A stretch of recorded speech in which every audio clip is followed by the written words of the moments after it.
अब श्री रामानंद संप्रदाय में भक्ति की मोक्ष कारणता, इस पर श्री कौशलेंद्र शास्त्री जी आप उपलब्ध हैं, जो जगत गुरु रामानंदाचार्य राजस्थान संस्कृत विश्वविद्यालय में दर्शन विभाग के अध्यक्ष हैं। तो आप रामानंद संप्रदाय में भक्ति की मोक्ष कारणता, वैष्णव परंपरा में श्री रामचंद्र जी को आराध्य मानकर जो परंपरा प्रणीत है उस पर अपने विचार उपस्थित करेंगे। रामस्याक्लिष्टकर्मणः हनुमान् शत्रुसैन्यानां निहन्ता मारुतात्मजः न रावणसहस्रं मे युद्धे प्रतिबलं भवेत् शिलाभिस्तु प्रहरतः पादपैश्च सहस्रशः अर्दयित्वा पुरीं लङ्काम् अभिवाद्य च मैथिलीं समृद्धार्थो गमिष्यामि मिषतां सर्वरक्षसां सीतानाथसमारम्भां रामानन्दार्यमध्यमाम् अस्मदाचार्यपर्यन्तां वन्दे गुरुपरम्परां वन्दे गुरुपरम्परां।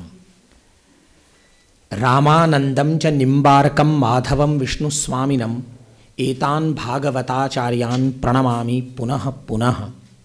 आनन्दभाष्यकर्तारम् आनन्दपथदर्शकम् आनन्दनिलयं वन्दे रामानन्दं जगद्गुरुम्। श्री राम भक्ति परंपरा में भगवान श्री रामचंद्र जी महाराज बार बार संक्षिप्त भाषण करते हैं। ये राम भक्ति परंपरा की विशेषता है। अतः मैं भी बहुत संक्षिप्त भाषण करूँगा, क्योंकि राम जी की एक असंख्य कल्याण गुणों के सागर भगवान श्री रामचंद्र जी की विशेषताओं में एक यह भी है, थोड़े महूँ सब कहूँ बुझाई। थोड़े में मैं बहुत अधिक को समेटने की कोशिश करूँगा। और मैं जिस जयपुर नगर से आया हूँ, उस जयपुर नगर की विशेषता कई कारणों से इसलिए महत्वपूर्ण है कि जब इस गोवर्धन वृंदावन पर सर्वाधिक संकट था और यह आतताइयों के थपेड़े खा रहा था, मैं बोलते बोलते बहुत करुण हो जाता हूँ, तब चैतन्य संप्रदाय के ठाकुर जी गोविंद देव जी महाराज जयपुर में जाके विराजमान हो गए। आज तक वे वहीं विराजमान हैं। इसलिए गोवर्धन या वृंदावन आने पर भी हम लोगों को ऐसा प्रतीत नहीं होता कि हम लोग किसी बहुत बड़े धर्म नगरी या धर्म क्षेत्र में आए हुए हों, क्योंकि हम लोग अहंकारवश जहाँ गोविंद देव जी महाराज विराजमान है उसी को वृंदावन मानकर उनकी सेवा नियमित रूप से जयपुर में करने का सौभाग्य हमें प्राप्त होता है। और जयपुर की इतनी विशेषता नहीं है। एक चर्चा यहाँ, एक नाम नहीं बोला गया, मैं उसकी चर्चा प्रारंभ में ही कर देता हूँ। राजस्थान निम्बार्क संप्रदाय के मुख्य पीठ की तो भूमि है ही, जहाँ निम्बार्काचार्य जी महाराज विराजमान है। श्रीमद् वल्लभ संप्रदाय के ठाकुर जी श्रीनाथ जी महाराज राजसमंद में नाथद्वारा में विराजमान हैं। और आचार्य पूज्यपाद श्री सत्यनारायण दास जी महाराज, और जिनको सुनने के लिए मैं तरसता रहता हूँ, आदरणीय श्रीवत्स गोस्वामी जी महाराज, आपके संप्रदाय का ब्रह्मसूत्र भाष्य जयपुर में ही लिखा गया बलदेव विद्याभूषण जी ने, और ठाकुर जी के सामने बैठ करके लिखा। इसलिए अचिंत्य भेदा भेद का वह ब्रह्मसूत्र जो सिद्धांत को महाराज जी, जो सत्यनारायण दास जी महाराज कह रहे थे, वो पीड़ा चैतन्य वालों की नहीं है, वो पीड़ा रामानंदियों की भी बिल्कुल ऐसी ही है। रामानुज संप्रदाय में एक से एक विद्वान हुए, ऐसे ग्रंथ लिखे उन लोगों ने कि आज तक कोई सानी नहीं। शुद्धाद्वैत परंपरा की, मध्व वेदांत परंपरा की ऐसी परंपरा है वैष्णवों में अद्भुत। निम्बार्क संप्रदाय ने भी बहुत किया। हम लोग तो बिल्कुल भजले साधु सीताराम भंडारा पाते रहे, हरिनाम संकीर्तन करते रहे। रामानंदियों ने भी कुछ नहीं लिखा है। ये मैं बहुत विनम्र, रिकॉर्ड तो नहीं हो रहा है ना? नहीं, बहुत लिखा है, बहुत लिखा है रामानंदियों ने, उल्टा पड़ जाए। ये आजकल ये महाराज जी वाली चीज़ से एक बार मैं ऐसे कहीं बोल गया तो मेरे को महाराज जी माफ़ी मांगनी पड़ी। मैं बोल दिया कि रामानंदियों में कोई पढ़ता लिखता नहीं है, केवल सब बाबा जी लोग दाढ़ी वाड़ी बढ़ा लिए सीताराम और प्रवचन कर, जबकि लिखा है गुरु कैसा होना चाहिए, उपनिषद ने कहा। ये मैं केवल निंदा और स्तुति के लिए नहीं कह रहा हूँ। गुरु कैसा होना चाहिए, कितने विद्वान थे हमारी शास्त्र परंपरा इतनी जोरदार है। उन्होंने कहा गुरु में 2 गुण होने चाहिए। परीक्ष्य लोकान कर्मचितान ब्राह्मणों निर्वेदमायात नास्त्य कृतः कृतेन तद विज्ञानार्थम स गुरुम एवाभिगच्छेत कीदृशम गुरुम एवाभिगच्छेत समित पाणी श्रोत्रियम ब्रह्मनिष्ठम गुरुम एव गच्छेत। ऐसा गुरु हो जो बहुत पढ़ा हो, श्रोत्रिय शब्द का अर्थ श्री भाष्य की श्रुत प्रकाशिका टीका में सुदर्शन सूरी ने किया श्रुत वेदांत, जिसने बार बार वेदांत को सुना है, बार बार शास्त्र को इतना हृदयंगम कर लिया है, ऐसे गुरु होने चाहिए। लेकिन केवल श्रोत्रिय गुरु नहीं का, यह आनंद की बात है। उनको पता था कि केवल पढ़ेगा और इतना पढ़ लेगा, सारे शास्त्र लगा लेगा, और यदि भगवान में निष्ठा नहीं होगी तो ये रावण होगा निश्चित रूप से। रावण कम पढ़ा था क्या? वाल्मीकि रामायण में लिखा है कि उसके यहाँ तो हनुमान जी ने, वाल्मीकि रामायण में लिखा ब्रह्म राक्षस घोष कर रहे थे मंत्रों का जब वो प्रातः काल में जानकी जी को खोज रहे थे। इतना बड़ा षडंग वेद विदुषः हनुमान जी ने सुना, इतने बड़े बड़े। तो उनको पता था केवल श्रोत्रिय होने वाला गुरु कल्याण नहीं कर सकता। तुरंत शब्द जोड़ा ब्रह्मनिष्ठम, वह ईश्वर में निष्ठ भी होना चाहिए। ये नहीं इतना अच्छा केवल ब्रह्मनिष्ठ और श्रोत्रिय नहीं हो तो गुरु जी को बोले गुरु जी कुछ प्रवचन करो, तो गुरु जी फिर वही मौन वाला ही काम करना पड़ेगा, और कुछ है नहीं। गुरु जी प्रवचन क्या करें? और बहुत श्रोत्रिय और ब्रह्मनिष्ठ नहीं हो तो फिर वो वैसा ही नकली होगा, जैसा अभी आदरणीय पूज्य महाराज जी ने बताया कि वो बोलेगा क्या और उसको राम जी में लेना देना नहीं। वो पैसे पूछेगा भैया टी आ गया क्या, फटाफट दो टैक्सी का इतना। हम लोग क्षमा करना, हम लोग यूनिवर्सिटी में पढ़ाते हैं, हम लोग केवल सेमिनार इसलिए अटेंड करते हैं, जाते ही सबसे पहला काम क्या करते हैं? टीए बिल भरते हैं कि साहब इतना पैसा आने जाने में लग गया, फटाफट दो, भाषण दिए, सुनो मत सुनो रवाना। ये कारण है केवल श्रोत्रिय होने का। अब संतों में ये बड़ी भारी एक जोरदार बात कही, संतों के प्रवचन सुनते हैं तो लगता है कि इनका शास्त्र से 50 किलोमीटर तक कोई संबंध नहीं है। बाबा जी लोग ऐसा प्रवचन कर रहे हैं, गीता की पंक्ति कहाँ भागवत में जोड़ रहे हैं, भागवत की गीता में जोड़ रहे हैं।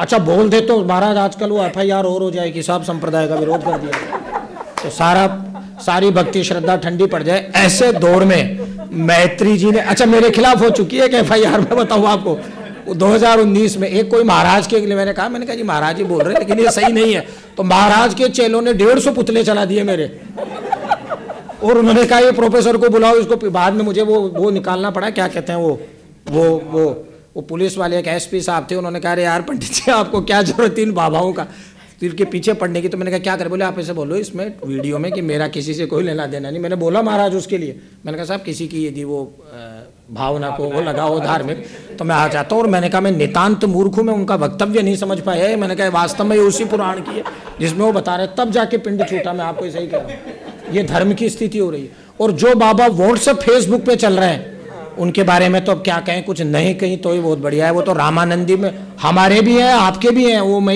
मेरे से चिंतित नहीं हूँ। आपके यहाँ भी वल्लभ तिलक लगाए, मध्व तिलक लगाए, सब में ऐसे ऐसे भयंकर बाबा लोग घूम रहे हैं।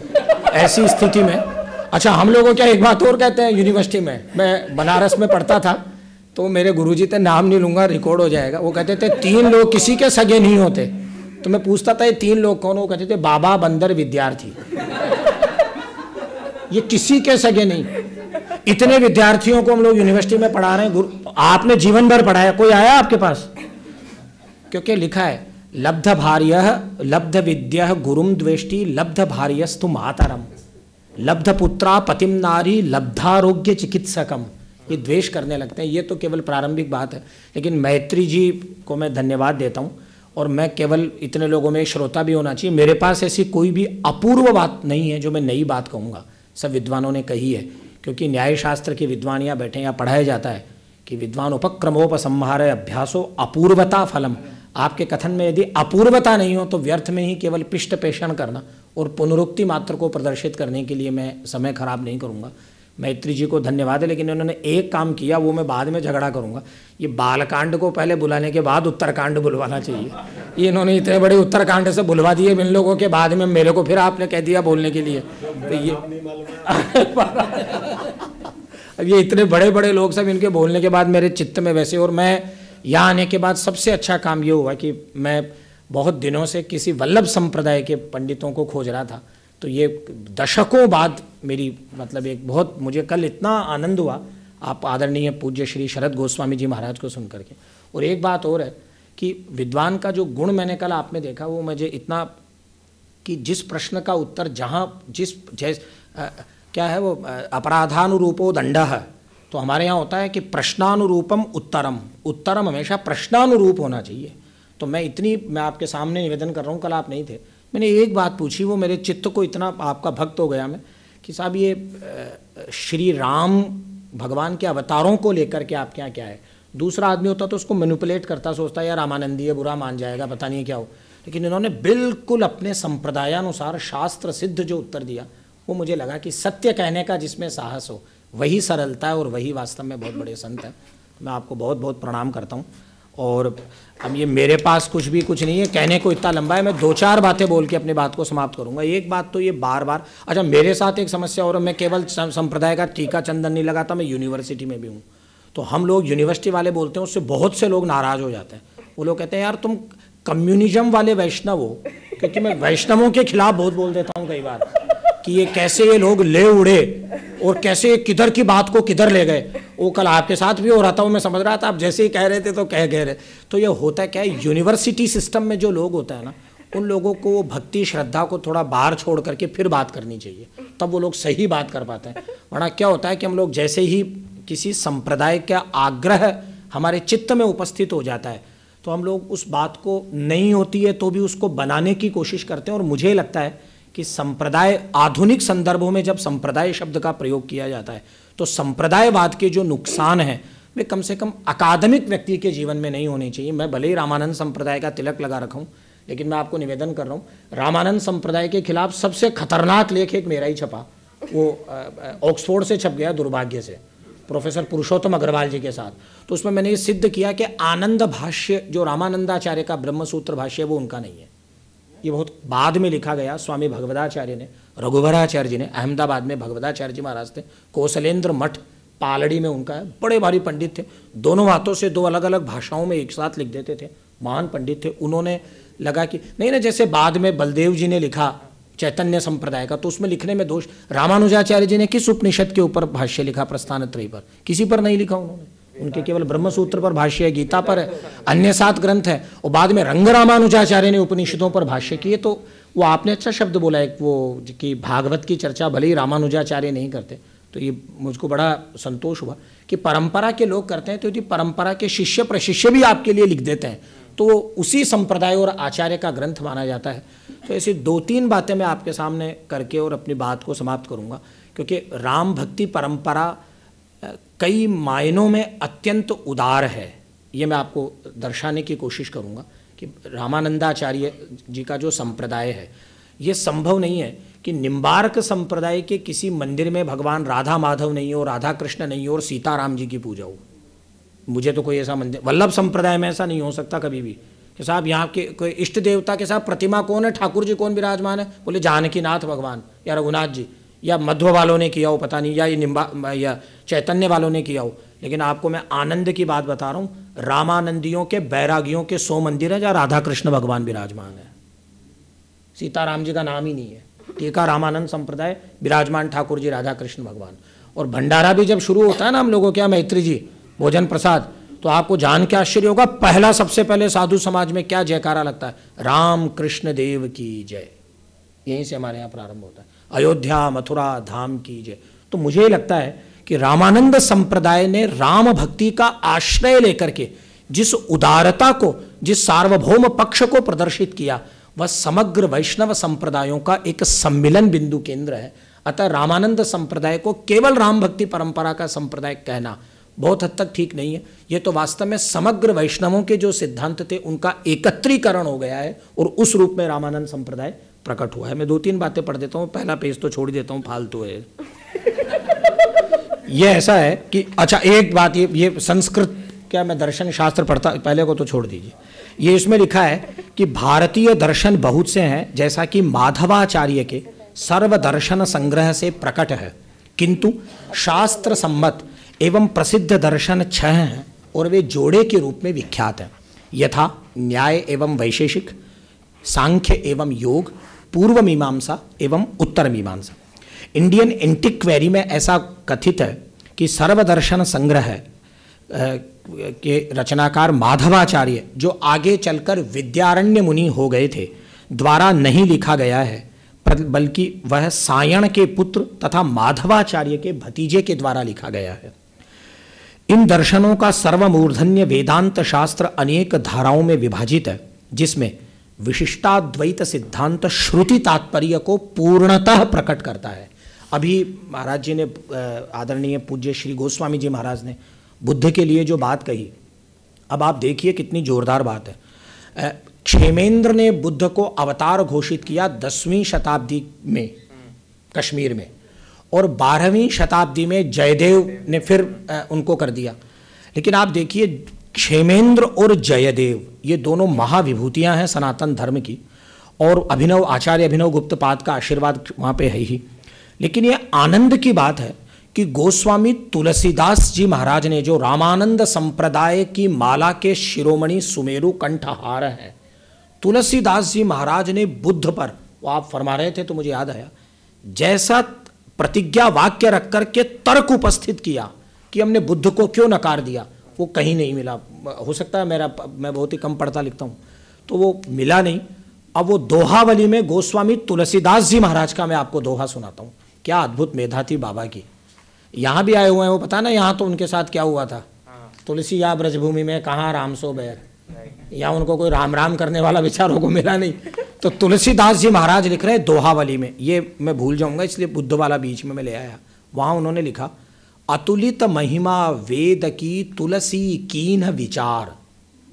अरे भाई, हम लोगों के यहाँ श्री कृष्ण वाक्य सेकंड है, रामायण सेकंड है, रामानंदाचार्य का कहा हुआ तभी तक प्रमाण है जब तक वो वेद के सम्मत बोल रहे हैं। थोड़ा भी इधर उधर होंगे तो रामानंदाचार्य जी घर पधारो आप, हमें आपसे कोई लेना देना नहीं है। तो फिर भाई बुद्ध ने ऐसा क्या कर दिया? अरे स्वयं नारायण प्रकट हो गए बुद्ध के रूप में, तो आप कह रहे हो न बुद्ध को मानेंगे नहीं। तो गोस्वामी जी बता रहे हैं क्यों नहीं मान रहे। अतुलित महिमा वेद की तुलसी कीन विचार, जे निंदत निंदित भये प्रकट बुद्ध अवतार। उन वेदों की निंदा करने से स्वयं निंदित हो गए भगवान। ये वेदों का महात्म्य है। इसलिए जो 4 प्रमाण आदरणीय गोस्वामी जी महाराज ने बताए, वो श्री कृष्ण वाक्यानि यथासंख्य मनुदेशा समानाम दूसरे नंबर पर है। सबसे पहले वेदाहा, वेद के हम लोग चर्चा ही नहीं कर सकते वेद के। अब आप गीता की आलोचना करो, रामायण की आलोचना करो, किसी की भी आलोचना करो, उसको हम तिरस्कृत बहिष्कृत भले ही नहीं करेंगे। वेद की आलोचना आपने कर दी तो बस अब तो भैया कोई बचाने वाला नहीं है यहाँ भारतीय धर्म में। तो जाओ भैया। ये आर्य समाजी बेचारे इसीलिए बच गए, इन्होंने वेद को पकड़े रखा। दयानंद सरस्वती ने, इन्होंने बहुत होशियारी करी। इनको लगा यार ये और करेंगे तो, इनको लगा कि ये और करेंगे तो ये निकाल देंगे, तो इन्होंने बड़ा जोर का किया, नहीं इसको नहीं मानते, पुराण को नहीं मानते, इसको नहीं वेद मानते हैं। तो हमने कहा चलो इनको ही बिठा लो, वेद को मानते हैं। तो ये आर्य समाजी बहुत, मैं बोल क्या आर्य समाजी, मैंने कहा तुम लोगों ने बहुत दिमाग लगाया, इधर भी सेट हो गए उधर भी सेट हो गए, दोनों तरफ इन लोगों ने अपना वो कर लिया आर्य समाजियों ने, सत्यार्थ प्रकाश लिख करके।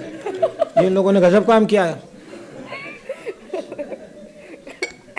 माधवाचार्य की चर्चा कर रहा था।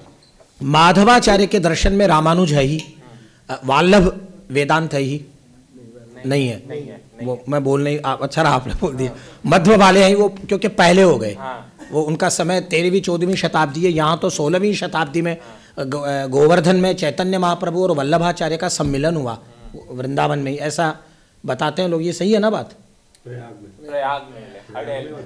ये मैं भी इसी को मानता था, वो सांप्रदायिक लोग अधिक बताएंगे। लेकिन भारत रत्न डॉक्टर पांडुरंग वामन काणे ने हिस्ट्री ऑफ धर्मशास्त्र जो लिखा, उसमें उन्होंने तारीख और सब लिख दिया कि चैतन्य और वल्लभ वृंदावन में कैसे मिले, और यहाँ से कितनी मील दूर उन्होंने एक नया गोवर्धन बनाया। और क्या कहते हैं, गोस्वामियों के कारण सनातन रूप और जीव, इनके कारण कैसे ये भक्ति श्रद्धा का 16वीं शताब्दी में केंद्र हो गया। इस पे पीवी काणे ने बहुत बड़ा लिखा है। तो या तो हो सकता है उसको भी संशोधित करने की आवश्यकता हो। तो वो रेफरेंस जो है वो क्यों गड़बड़ है। आई मीन पीवी काणे में बहुत सारे रेफरेंसेस खराब हैं। हाँ, और उन्होंने कुछ रेफरेंस दिया भी है। वल्लभ वालों का कुछ लिखित में नीचे लगाया है उन्होंने कि भाई ये इन्होंने गोस्वामी ने लिखा, वो मैं यहाँ लगा रहा हूँ। तो उसको मैं भी एक बार और देख लूंगा, लेकिन उन्होंने ऐसा लिखा है। तो ये कहना चाहते हैं कि विशिष्टाद्वैत के सर्वमान्य लक्षण के अनुसार वह ब्रह्म जो पुरुषोत्तम नाम से जाने जाते हैं, रामानुजाचार्य जी ने। अच्छा, मैं जब रामानुजाचार्य बोलूँगा तो हम लोगों के साथ एक चक्कर है कि रामानुजाचार्य और रामानंदाचार्य, इनका विशिष्टाद्वैत प्रायः एक जैसा, ये कुछ मामले को छोड़ करके। क्योंकि जैसे ही वहाँ पूछा गया कि अथातो ब्रह्म जिज्ञासा इत्यत्र ब्रह्म शब्दस्य कोऽर्थः, तो उन्होंने सीधा लिखा कि भाई यस्मात् क्षरम अतीतो हम अक्षरादपि चोत्तमः अतोस्मि लोके वेदे च प्रथितः पुरुषोत्तमः। तो भगवान रामानुजाचार्य ने कहा कि ब्रह्म शब्द का अर्थ यहाँ पुरुषोत्तम है। अब पुरुषोत्तम से कृष्ण भक्त भी खुश हो गए, राम भक्त भी खुश हो गए। हमको लगा हमारे लिए लिख रहे हैं, इनको लगा इनके लिए लिख रहे हैं, वो तीसरे के लिए लिख दिए। उन्होंने कहा कि नहीं नहीं, वह जो पुरुषोत्तम वो तो श्रीमती वैकुंठे, सत्य काम है, सत्य संकल्प है, परब्रह्म परमात्मा भूत, लंबा चौड़ा उन्होंने लिखा, बहुत जोरदार लिखा। लेकिन गीता के प्रारंभ में जो रामानुजाचार्य जी ने लिखा, आप लोग उसको देखिएगा, इतना भावुक और इतना सुंदर और इतनी भक्ति श्रद्धा के साथ उन्होंने लिखा। स च सर्वेश्वरेश्वर सत्य काम सत्य संकल्प श्वेतर समस्त वस्तु विलक्षण अशेष सिदचित वस्तु शेष श्रीभू नीला नायक परमात्मा श्री कृष्ण। वो ला करके उन्होंने अंत में जब भगवान कृष्ण के लंबे 2.5-3 पेज तक तो क्या कहते हैं विशेषण ही लिखते रहे भगवान के। स्वात्मानम सारथिम तम च लंका दहन वानर ध्वजम अर्जुनम रथिनम च कृत्वा गीता शास्त्र रूपेण भक्ति योगम अवतारयामास। भगवान रामानुजाचार्य लिख रहे हैं कि उन्होंने ऐसे जो सर्वेश्वरेश्वर सत्य काम सत्य संकल्प पर ब्रह्म पुरुषोत्तम श्रुति ज्ञेय जो भगवान हैं, उन्होंने स्वयं को सारथी कर लिया और लंका को जलाने वाले उस वानर को ध्वज में विराजमान करने वाले उस अर्जुन को अपना रथी बना लिया। तो फिर क्या किया भाई दोनों को करके? उनको लगा कि जब मैंने तो अवतार ले ही लिया है और ये मेरा नर अवतार है ही, मैं नारायण हूँ ही, अब क्या करना चाहिए? तो भगवान को लगा कि एक काम छूट रहा है। इसलिए गुरुजी एक बात बड़ी जोरदार है, मेरे आचार्य पढ़ाते थे कि भगवान ने which was the first expression of भगवान श्री कृष्ण इन श्रीमद् भगवद गीता, श्री भगवान उवाचा आया 2वें अध्याय में। लेकिन भगवान उसके पहले एक एक्सप्रेशन कर चुके गीता में और बड़ा जोरदार था वो। रामानुजाचार्य जी ने उसको पकड़ा, प्रहसन्निधम अब्रवीत, और मध्वाचार्य जी ने भी उसको बड़ा जोरदार पकड़ा। भगवान हंसे अर्जुन की बात सुन करके। लोगों को लगा यार ये गजब दोस्त है, एक दोस्त तो मर रहा है, भाग रहा है युद्ध छोड़ करके, और आप हंस रहे हो बड़ी जोर जोर से। उसको नहीं गुस्सा आने वाले को भी गुस्सा आ जाए कि ये बड़े जोरदार दोस्त है। तो भगवान प्रहसन्निधम अब्रवीत, प्रहसन का अर्थ बड़ा गजब किया वेदांत देशिक ने तात्पर्य चंद्रिका में। उन्होंने कहा स्व अवतार से प्रयोजनम चिंतयामास है। अहो, मेरे अवतार का प्रयोजन तो गीता शास्त्र का भक्ति योग का अवतार करवाना था। अब ये अर्जुन में शोक उत्पन्न हो गया है, मेरे अवतार का प्रयोजन सिद्ध हो रहा है, अतः भगवान हंसे कि अब मैं गीता शास्त्र को प्रकट करूंगा। वही गीता श्री कृष्ण वाक्यानि। इसलिए गीता शास्त्र मतलब हमारे यहाँ तो गीता कहते ही नहीं है, गीता माता। महात्मा गांधी ने जो गीता पर लिखा, मैं गांधी जी का इसीलिए भक्त हूँ, उन्होंने गीता पर जो लिखा उसको नाम दिया, उन्होंने कहा ना ना ना, और सब शास्त्र हैं, रामचरितमानस वानस सबको लिखा। गीता पे जब गांधी जी ने लिखा तो नाम दिया गीता माता। ये माता है जो हर बच्चे का कल्याण करती है। तो भगवान श्री कृष्ण ने जब उस गीता शास्त्र को प्रकट किया अर्जुन के, तो रामानुजाचार्य जी के लिखने की एक अपनी विलक्षणता थी। तो यहाँ जो पुरुषोत्तम शब्द ब्रह्म का वाच्यवाचक संबंध बनाया भगवान रामानुजाचार्य जी ने, वे जो पुरुषोत्तम हैं वे सगुण हैं। अब रामानंद संप्रदाय एक गजब संप्रदाय हो रहा वैष्णवों में, ये निर्गुण ब्रह्म की भी भजन पूजा करता है। ये न कोई किसी संप्रदाय में निर्गुण ब्रह्म नहीं हो सकता, लेकिन रामानंदाचार्य ने दोनों प्रकार के भक्त उनके शिष्य परंपरा में। अच्छा, एक चक्कर और है, रामानुजाचार्य जी 9 ग्रंथ लिखे, सब संस्कृत। वल्लभाचार्य जी महाराज संस्कृत, मध्वाचार्य जी संस्कृत, और क्या कहते हैं निम्बारकाचार्य जी संस्कृत, और गोस्वामी जी महाराज को जानकारी है पीताम्बर दत्त बर्थवाल जी ने 1930 में एक किताब निकली नागरी प्रचारणी सभा बनारस से, और उस पुस्तक का नाम है स्वामी रामानंद की हिंदी रचनाएं। क्योंकि रामानंदाचार्य ने ये सर गुरुजी बैठे, रामानंदाचार्य ने हिंदी में इतना लिखा। आपको जान के एक बड़ा आश्चर्य वाली बात बता दूं मैं, रामानंदाचार्य कितने बड़े सेतु हैं। सिखों के पवित्र गुरु ग्रंथ साहिब में रामानंदाचार्य के 2 पद हैं। अब हम उनको यहाँ पूज रहे हैं, हम उनका टीका लगा के घूम रहे हैं, वो कह रहे नहीं आपकी पार्टी के नहीं, हमारी पार्टी के भी हैं। तो उनके यहाँ गुरु ग्रंथ साहिब में सिखों के गुरुद्वारे में रामानंदाचार्य के पद गाए जा रहे हैं, वे निर्गुण है, सगुण नहीं है।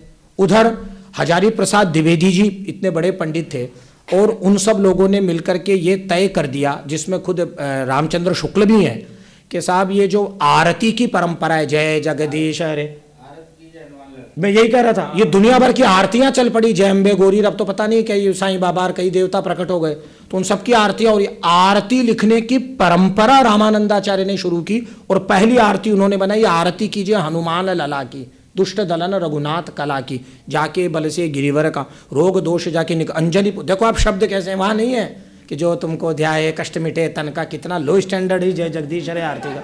मैं तो इसको, इसमें एक भी वाक्य मतलब आप देखो मैं तो इसको सुनता हूँ तो मुझे इतना कष्ट होता है। पहली पंक्ति से ही, उपक्रम से ही जय जगदीश हरे स्वामी जय जगदीश हरे, आगे क्या है, भक्त जनों के संकट क्षण में दूर करे, ये मतलब देखो सारा। तो रामानंदाचार्य ने हनुमान जी की आरती लिखी है, मैं भी आपको बताऊंगा। और मैं इसका आदरणीय गोस्वामी जी महाराज के सामने बता रहा हूं कि मेरे पास 350 वर्ष पुरानी एक हस्तलिखित जगन्नाथ दास जी महाराज थे, कोई गोवर्धन में, रामानंद संप्रदाय के, उनका हस्तलिखित मेरे पास 1727 ईस्वी की पांडुलिपि मेरे पास है, जो आरती कीजिए। उसमें उन्होंने नीचे लिख रखा है स्वामी रामानंद विरचिता, ता लगा दिया उन्होंने, हनुमत आरती मेरे पास। वो 1727 वो सन जुड़ता है। अब 1727 में कोई आरती नहीं थी, न जय शिव ओमकारा, न जय अम्बे गौरी, न जय गणेश देवा, कोई नहीं। अब वो, और अच्छा गीता प्रेस ने एक काम अच्छा कर रखा है, ना गीता प्रेस नहीं छापता, गीता प्रेस कभी नहीं छापता। बाकी जितने छापते हो नीचे तुलसीदास प्रभु की रीति गई। अब तुलसीदास भी होते तो बेचारे सिर पीटते कि मेरा कोई लेना देना नहीं इस आरती से। रामानंदाचार्य ने लिखा, लेकिन अब क्या कर सकते हैं, बोल दे तो पीटने को तैयार है लोग कि इनको महाराज को गजब। चलिए आप तो ये, अब ये मैं 2-3 बातें बस केवल यह कह रहा हूं। इसमें एक तो ये है कि गीता में भगवान ने कह दिया कि मैं क्षर से अतीत हूं और अक्षर से भी उत्तम हूं, इसलिए लोक और वेद में मैं पुरुषोत्तम के नाम से प्रसिद्ध हूं। एक लक्षण विशिष्टाद्वैत का यह है जो प्रसिद्ध है, विशिष्टंच विशिष्टंच विशिष्टे, द्विवचन हो गया, ठीक है।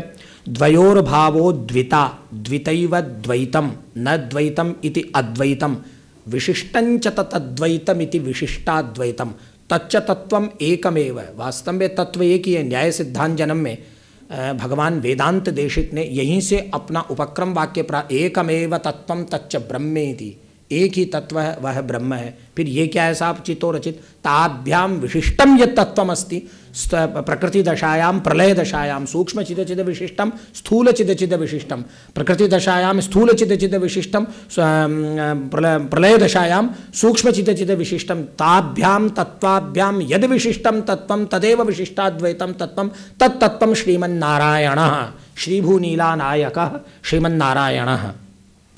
भक्ति दर्शन से संबंधित ग्रंथों ने शताब्दियों से मानव मन पर प्रभाव डाला है और आज भी वह विभिन्न भारतीय धर्म संप्रदायों का महत्वपूर्ण अंग है। भारत में नैतिकता ही नहीं किंतु धर्म भी दर्शन का अंग रहा है।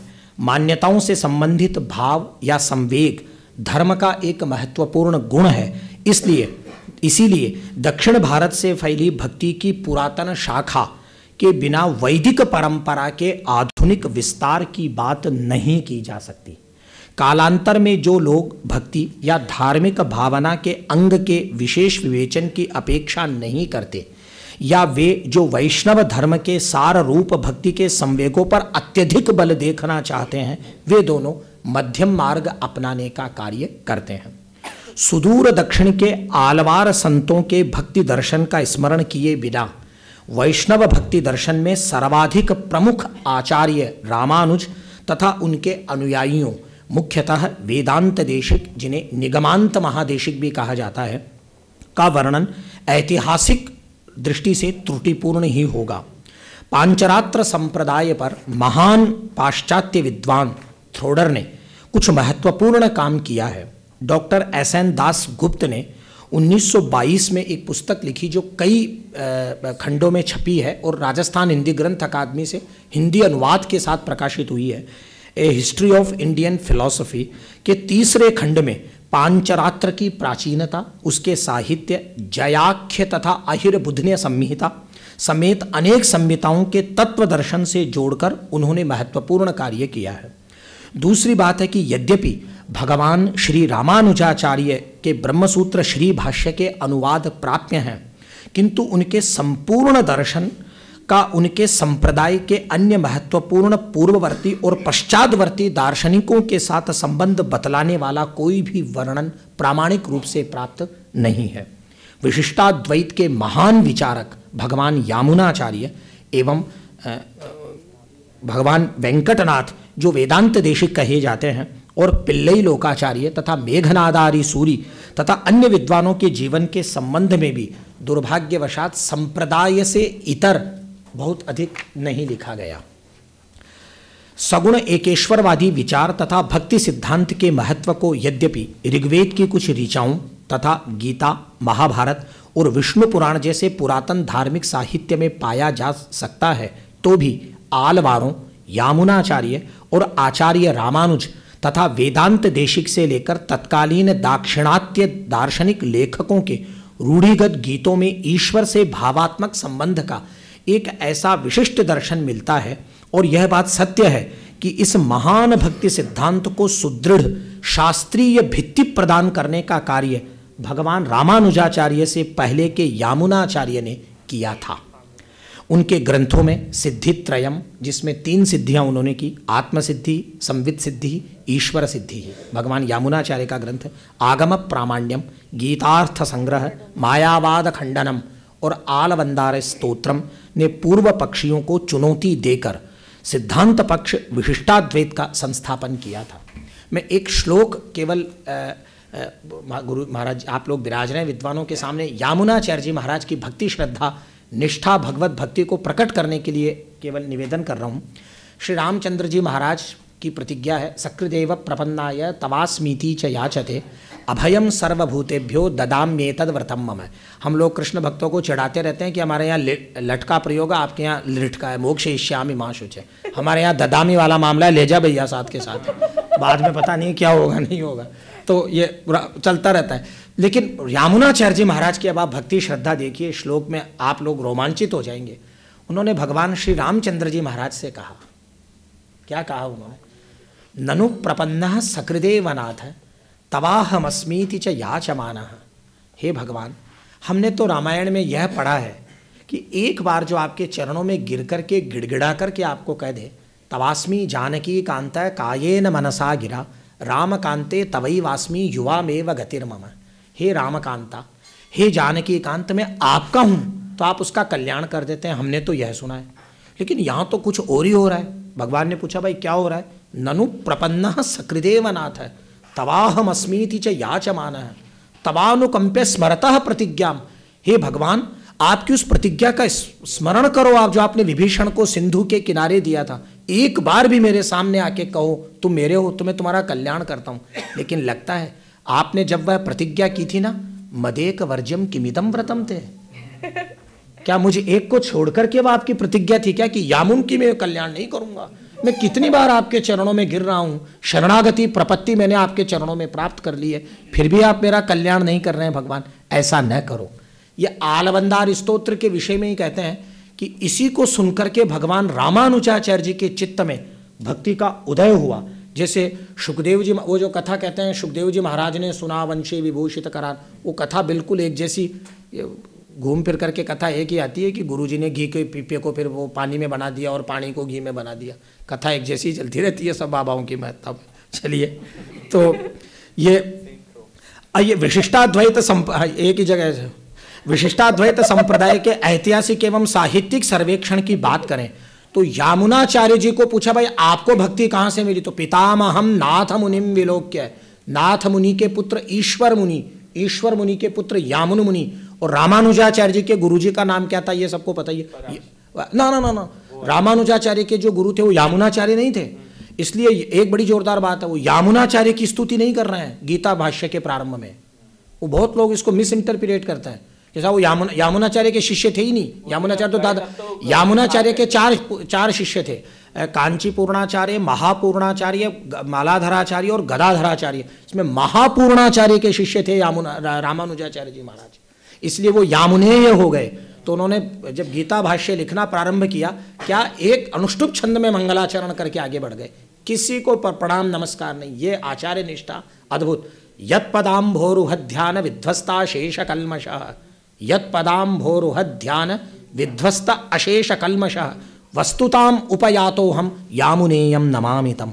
जिनकी चरणों की कृपा से सारा कल्मष नष्ट होकर के वस्तु तत्व को मैंने प्राप्त कर लिया है, ऐसे यामुनेय। और रामानुजाचार्य जी के साथ एक बात और है कि जो महापूर्णाचार्य ने उनकी दीक्षा की वो श्री राम जी के चरणों में ही हुई, शरणागति।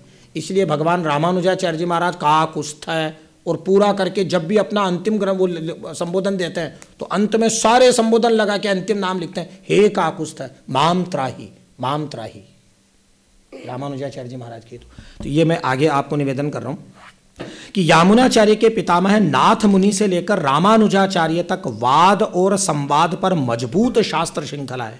आलवारों, रामानुजाचार्य, उनके समकालीनों और शिष्यों का आचार्य वेंकटनाथ के साहित्य, जो वैष्णव दर्शन का सर्वाधिक मजबूत साहित्य पर अपरिमित प्रभाव पड़ा है। रामानुजीय एवं अन्य वैष्णव शाखाओं के ग्रंथों में प्रपत्ति यानी आत्मसमर्पणम, फुल सरेंडर को भक्ति से भिन्न माना गया है। इसमें 5 बातें हैं: अनुकूलता का संकल्प, प्रतिकूलता का त्याग, यह विश्वास, रक्षिष्यतीति विश्वासः, यह विश्वास कि परमात्मा भक्त की रक्षा करेंगे ही, भक्त की रक्षा के लिए भगवत भजन तथा आत्मनिक्षेप कर देने पर असहायता के भाव का प्रदर्शन। भक्ति के अन्य पर्याय शब्द, जैसा प्रातःकाल आराव मुदन जी ने कहा, वो श्री भाष्य की पंक्ति यथावत वही यहाँ पर भी है कि ध्यानोपासनादि शब्द वाच्या, वह जो भक्ति है वही ध्यान शब्द से भी कही गई है, उपासना शब्द से भी कही गई है, वेदन शब्द से भी कही गई है, भक्ति सेवा शब्द से भी कही गई है, कैंकर्य भी बिल्कुल कही गई, बिल्कुल सही। ध्यान शब्द वाच्या भक्तिर विद्या भेदात बहुविधा, प्रपत्तिर्नाम आनुकूल्यस्य संकल्पः प्रातिकूल्यस्य वर्जनम, रक्षिष्यतीति विश्वासो गोप्तृत्व वर्णनम तथा आत्मनिक्षेप कार्पण्यम। विशिष्टाद्वैत का जो प्रारंभिक ग्रंथ है वह है श्रीनिवासाचार्य कृत यतीन्द्र मत दीपिका, जिसमें 10 अवतार हैं। उसमें आया है कि यह प्रपत्ति गुरु के मुख से सुनी जानी चाहिए, गुरु ही भगवान के चरणों में शरणागत करवा सकते हैं। और कल यहाँ वो एक बात, मुझे इस बात की बहुत अच्छी बात पिताजी के उसमें आलेख में मिली, बड़ी जोरदार बात, शायद आप ही फरमा रहे थे या पता नहीं मेरी मंदमती होने के कारण भूल गया हूँ। आपने ये कहा था कि वो माता पिता सहमत नहीं होते हैं फिर भी जैसे गंधर्व विवाह कर ले तो गुरु नहीं मिले और भगवान के चरणों में प्रपत्ति करनी हो तो, लेकिन यहाँ और ये यहाँ 2 चीज़ें मुझे कल ये तत्वज्ञान हुआ कि ये यहाँ प्रपत्ति केवल गुरुमुख से ही उपदिष्ट हो सकती है। विशिष्टाद्वैत में गुरु ही कहेंगे भगवान के सामने कि ये दास है, इसका मैंने नाम ये कर, जो भी रामदास, कृष्णदास, गोपाल दास जो भी हो, और वो मंत्र दे करके शंख चक्रांकित उसके बाहुदंड को करके और फिर हुए। लेकिन आपने फरमाया कि वहाँ शायद वल्लभ में यह है कि यदि गुरु भी नहीं हो तो भी भगवान क्या, ये बड़ी अद्भुत बात है। क्योंकि रामानुजाचार्य ने तो जो एक बात वैसे पूरे परंपरा में किसी ने नहीं लिखी, वो मैं कई बार कहता हूँ। वो एक दिन मेरे को चेले ने पूछा कि महाराज मेरे आसाराम जी बापू गुरु हैं, तो वो जेल चले गए, तो मैं गुरु बदल सकता हूँ क्या? तो मेरा मित्र, मैं नाम इसलिए नहीं ले रहा हूँ, भारतीय प्रशासनिक सेवा के अधिकारी हैं, हाँ, और जयपुर में पोस्टेड है। तो मैं भी बड़ा संकोच में हो गया। मैंने कहा यार मैं पूछूंगा 2-4 लोगों को, तो उसने कहा आसाराम बापू गुरु थे, वो जेल चले गए, तो गुरु बदलने क्या? तो मैंने फिर 2-4 विद्वानों को पूछा, तो उन्होंने कहा भाई दीक्षा के बाद दीक्षा नहीं होती, ऐसा गुरु लोगों ने, मैंने विद्वानों को पूछा। अच्छा वो IAS ऑफिसर है जो शिष्य था वो, तो मैं कई विद्वानों को पूछा। तो बाद में एक बार संयोगवशात रामानंद संप्रदाय का जो मुख्य पीठ है काशी के पंचगंगा घाट पर श्रीमठ, वहाँ स्वामी राम नरेशाचार्य जी महाराज विराजमान है, जो बिल्कुल जबरदस्त नैयायिक है, न्याय शास्त्र के, वो पधारे। तो मैंने दंडवत प्रणाम किया। तो मैंने पूछा, तो उन्होंने ऐसे ही बैठे थे, तो उन्होंने कहा कई पंडित लोग थे, भाई कोई शंका है क्या? तो मैंने कहा जी महाराज जी एक बात पूछना चाहता हूँ। तो उन्होंने कहा कहो। तो उन्होंने कहा कि, मैंने कहा महाराज जी ऐसे एक मेरा मित्र है, तो बड़ा उन्होंने कहा अरे इसका जवाब कोई शास्त्र क्या देगा कौशलेंद्र जी? तो मैंने कहा किसने दिया? बोले रामानुजाचार्य जी ने दिया।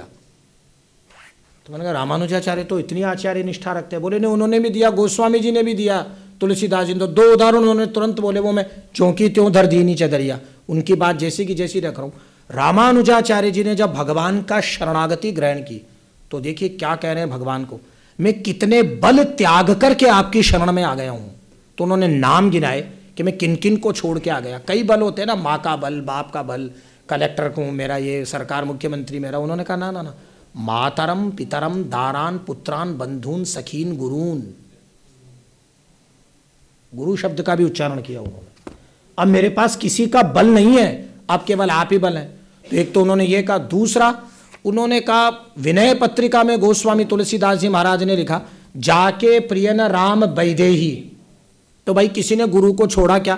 अरे बोले जब राम जी प्रिय नहीं हो, काम प्रिय हो, राम प्रिय नहीं, छोड़ो ऐसे गुरु को। बोले छोड़ा किसी ने?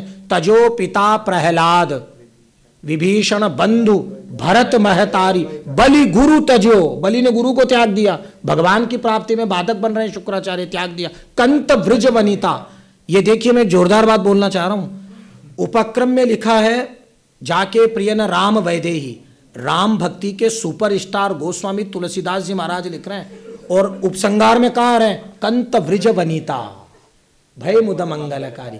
इन्हीं राम जी के लिए गोपियों ने पति को त्याग दिया, इन्हीं राम जी के लिए प्रहलाद ने अपने पिता को त्याग दिया, इन्हीं राम जी के लिए बलि ने अपने गुरु को त्याग दिया। अर्थात ये विष्णु, नृसिंह, वामन, कृष्ण, राम, ये जिनको प्रिय नहीं हो उनका संग छोड़ो। वो स्वामी जी ने कहा ये सब एक है।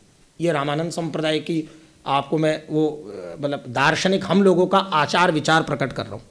तो यहाँ यतीन्द्र मत दीपिका में आया है कि यह प्रपत्ति गुरु के मुख से सुनी जानी चाहिए, और तभी वहाँ इसकी व्याख्या उपस्थित उसकी व्याख्या उपस्थित नहीं है। कुछ लोग आत्मनिक्षेप कार्पण्यम पढ़ते हैं और इस प्रकार से पंचविधा शरणागति को षड्विधा शरणागति में परिवर्तित कर देते हैं। विशिष्टाद्वैत संप्रदाय ने अन्य मतों की तुलना में आत्म संबंधी सिद्धांत के साथ ही ईश्वर और जगत की तुलना में अपने विचार दिए। ब्रह्म के विषय में आचार्य रामानुज का स्पष्ट मत है, यथार्थम सर्व विज्ञानम इति यामुना भाषितम, सारे विज्ञान यथार्थ ही होते हैं, अयथार्थ ज्ञान होता ही नहीं है। यानी समस्त ज्ञान सत्य है, निर्विवाद सत्य है कि वेदांत विशिष्टाद्वैत वेदांत के पक्ष में दार्शनिक वाद विवाद में वेंकटनाथ शिरोलंकार हैं। उन्होंने प्रमाण निरूपण, अनुमान निरूपण, ज्ञान के स्वतः प्रामाण्य का सिद्धांत, रामानुजाभिमत सत्तामूलक पदार्थ, ईश्वर का स्थान, शंकराभिमत द्वंद्वात्मक तर्कानुसार खंडन, संशय निरूपण, भ्रम और संशय के पक्ष में अकाट्य तर्क अनेक ग्रंथों में उपस्थित किए। अंतर धार्मिकवाद को लेकर विशिष्टाद्वैत दर्शन के महान आचार्य वेदांत देशिक पर तीन दृष्टि हो सकती है, धार्मिक कर्मकांड को लेकर, ज्ञान मार्ग को लेकर, उपासना पद्धति को लेकर। कर्मकांड के विषय में मीमांसकों के बाद इनके वाद का दिग्दर्शन सेश्वर मीमांसा और मीमांसा पादुका में होता है। पूर्व मीमांसा दर्शन में अनुक्त ईश्वरवाद को इन्होंने बेजोड़ तार्किक शैली में स्थापित किया है। देहेंद्रियातिरिक्त आत्मा को भी ये मीमांसा सूत्र के बल पर ही स्थापित करते हैं। वे वेद में विद्यमान अर्थवादों की प्रामाणिकता के पक्षधर होकर अर्थवादों को स्वार्थ में अप्रामाणिक कहने वाले मीमांसकों का भी खंडन करते हैं। आचार्य वेदांत देशिक की दृष्टि में मीमांसा के आचार्य सूत्रकार जैमिनी ही हैं, शबरादि अन्य तो तर्क की कसौटी पर उनके द्वारा कसे गए हैं। आचार्य वेंकटनाथ ने सेश्वर मीमांसा नामक ग्रंथ लिखा, जिसमें उन्होंने भाट्ट एवं प्राभाकर दोनों संप्रदायों की आलोचना की है, और कट्टर रामानुजी वैष्णव होने के कारण उन्होंने दोनों मीमांसाओं का समन्वय उपस्थित करने का प्रयत्न किया है, एवं शबर, कुमारिल, शालिकनाथ आदि के सम्मिलित साक्ष्य के विरोध में यज्ञों के संपादन से उत्पन्न फल के दाता के रूप में ईश्वर को स्वीकार किया है। सेश्वर मीमांसा में जीवात्मवादी ज्ञानमार्गी अद्वैतियों के निरसन हेतु उनका ग्रंथ शतदूषणी अति प्रसिद्ध है, जिसमें वे भगवान हयग्रीव की प्रार्थना मंगलाचरण में करते हैं। भगवान हयग्रीव को प्रणाम करने के बाद आगे बढ़ते हैं। मैं उस श्लोक को आप लोगों को केवल भगवान वेदांत देशिक के द्वारा विरचित है, निवेदन कर देता हूँ। समाहार सामनाम प्रतिपद मृचाम धाम यजुषाम लयः प्रत्यूहानाम लहरि विततिर बोध जलधे कथा दर्पक्षुभ्यत कलिकथक कोलाहल भवम हरत्वंतरध्वांतम हयवदन हेषा हल हल। ये शतदूषणी का मंगलाचरण है कि जो कली कोलाहल प्रकट कर दिया है भेदाभेदवादियों ने, अद्वैतवादियों ने, और किसका नाम लिया, यादव प्रकाश ने, इन तीनों ने जो कोलाहल प्रकट कर दिया है, कली कोलाहल, भेदाभेद भास्कर आदि का उन्होंने खंडन किया। इसको नष्ट करना ही के लिए भगवान ने जो हिनहिनाहट की, हयशा हल हल है, भगवान ने हयग्रीव रूप धारण करके घोड़ा हिनहिनाता है, उस हिनहिनाहट से इन सबका यह कली कोलाहल। निम्बार्क वाले तो चले गए ना? हाँ तब ठीक है, कोई दिक्कत वाली बात नहीं। कहीं वो मेरे को कल उन्होंने जाते समय दक्षिणा और दी, वो नाराज हो जाएगी, बेटा तुम बहुत कर रहे हो। आपके मध्व भी चले गए, ने फिर मध्वमुख मर्दन भी हाँ वो भी लिखा नहीं, लेकिन इस मामले में वल्लभ वालों का बहुत बढ़िया है। मैं तो बिल्कुल इनका दीवाना हो गया। अब तो एक घर में वल्लभाचार्य जी का चित्र लगा ही रहा हूँ। इन्होंने वृद्ध वैष्णव कह के हम लोगों को बहुत सम्मान दिया, और उन्होंने तो इतनी गालियां दी है कि पूछो मत। और यहाँ पे भी दुर्जन मुख चपेटिका है ये भी है बिल्कुल। तो वो ये उन्होंने लिखा। और एक महाराज जी निवेदन करूं, ये जो इन तीनों का खंडन किया, ये वास्तव में वेदार्थ संग्रह के मंगलाचरण में भगवान रामानुजाचार्य ने मंगलाचरण में ही इन तीनों का खंडन किया। परम ब्रह्मैवाज्ञम, पर ब्रह्म ही अज्ञ हो जाता है, अविद्यावच्छिन्नम यत् चैतन्यम तदेव जीवा। वह उतनी, जब तक उसको अहम ब्रह्मास्मि इत्याकारक बोध नहीं हो जाएगा तब तक वो अविद्यावच्छिन्न जो चैतन्य है। तो उन्होंने कहा ये तो गजब है भाई, अद्वैती शांकर मत वाले बोले कैसे, परम ब्रह्मैवाज्ञम, इनका परब्रह्मी बिल्कुल मूर्ख हो गया। भ्रम परिगतम संसरति तत् परोपाध्यालीढ़ विवशम अशुभस्यास्पदमिति, वेदार्थ संग्रह का मंगलाचरण। परब्रह्मैवाज्ञम भ्रम परिगतम संसरति तत् परोपाध्यालीढ़ विवशम अशुभस्यास्पदमिति श्रुति न्यायापेतम जगति विततम मोहनमिदम। इतना अंधकार फैला दिया इन भास्कर वालों ने, अद्वैतियों ने, और क्या कहते हैं यादवों ने। तो फिर हुआ क्या, इस भास्कर को, इसका तम नष्ट कैसे होगा। तमह येनापास्तम सही विजयते यामुन मुनि, जिन्होंने इस अंधकार को नष्ट कर दिया। ये बात तो निर्विवाद रूप से अपन सारे लोगों को माननी चाहिए। मैं तो रामानंदी मानता हूँ कि वैष्णव दर्शन को सुदृढ़ शास्त्रीय आधार पहले भगवान रामानुजाचार्य ने प्रदान किया। इसमें किसी को कोई, और उन्होंने जिस प्रकार से समस्त वैष्णवों को दूषित करने वाले उन लोगों ने जितने तर्क किए, उनको अपनी अकुंठ मेधा से ऐसा काटा जो आज तक अनुपम बना हुआ, और उसी से सबको आधार मिलता गया कालांतर में आचार्यों को। वही मैं यहाँ लिख रहा हूँ। आचार्य रामानुज के, इसको और छोड़ देता हूँ, आचार्य रामानुज के बाद, लेकिन लड़ाई झगड़े तो सब जगह है ना, विशिष्टाद्वैत संप्रदाय दो भागों में बट सा गया है। अंतः सांप्रदायिक भेद से दो शाखाएं हो गई, तिंगलई और बड़गलई। एक वो आसन लगाते हैं नीचे, और एक आसन नहीं। मैं नहीं हूँ तिंगलई बड़गलई, मैं तो रामानंदी हूँ। आप ऐसे मैंने कहा देख रहे हो तो मैं नहीं हूँ। तिंगलई बड़गलई, तिंगलई में वरवर मुनि और बड़गलई में वेदांत देशिक का स्थान महत्वपूर्ण हो गया। वेदांत देशिक ने न्याय सिद्धांत जन्म में शेषित्वम उभयनिष्ठम, इस वाक्य पे मैं ध्यान दिलवाना चाह रहा हूँ, शेषित्वम उभयनिष्ठम लिखकर माता लक्ष्मी के विभुत्व को स्वीकारा। भगवान नारायण के साथ भगवती पराम्बा लक्ष्मी जो है, शेषित्व जो है, लक्ष्मी माता में जीवत्व है या विभुत्व है, इसकी चर्चा हमको करनी पड़ेगी। भगवान वेदांत देशिक ने लिखा शेषित्वम उभयनिष्ठम, क्योंकि वे दो तत्व नहीं है, वे लक्ष्मी नारायण एक ही हैं। यहाँ क्या हुआ, वरवर मुनि ने, यामुनाचार्य जी ने जो आलवंदार स्तोत्र में लक्ष्मी जी की स्तुति की, उन्होंने कहा तया सहासीनम अनंत भोगिनी प्रकृष्ट विज्ञान बलैक धामनी।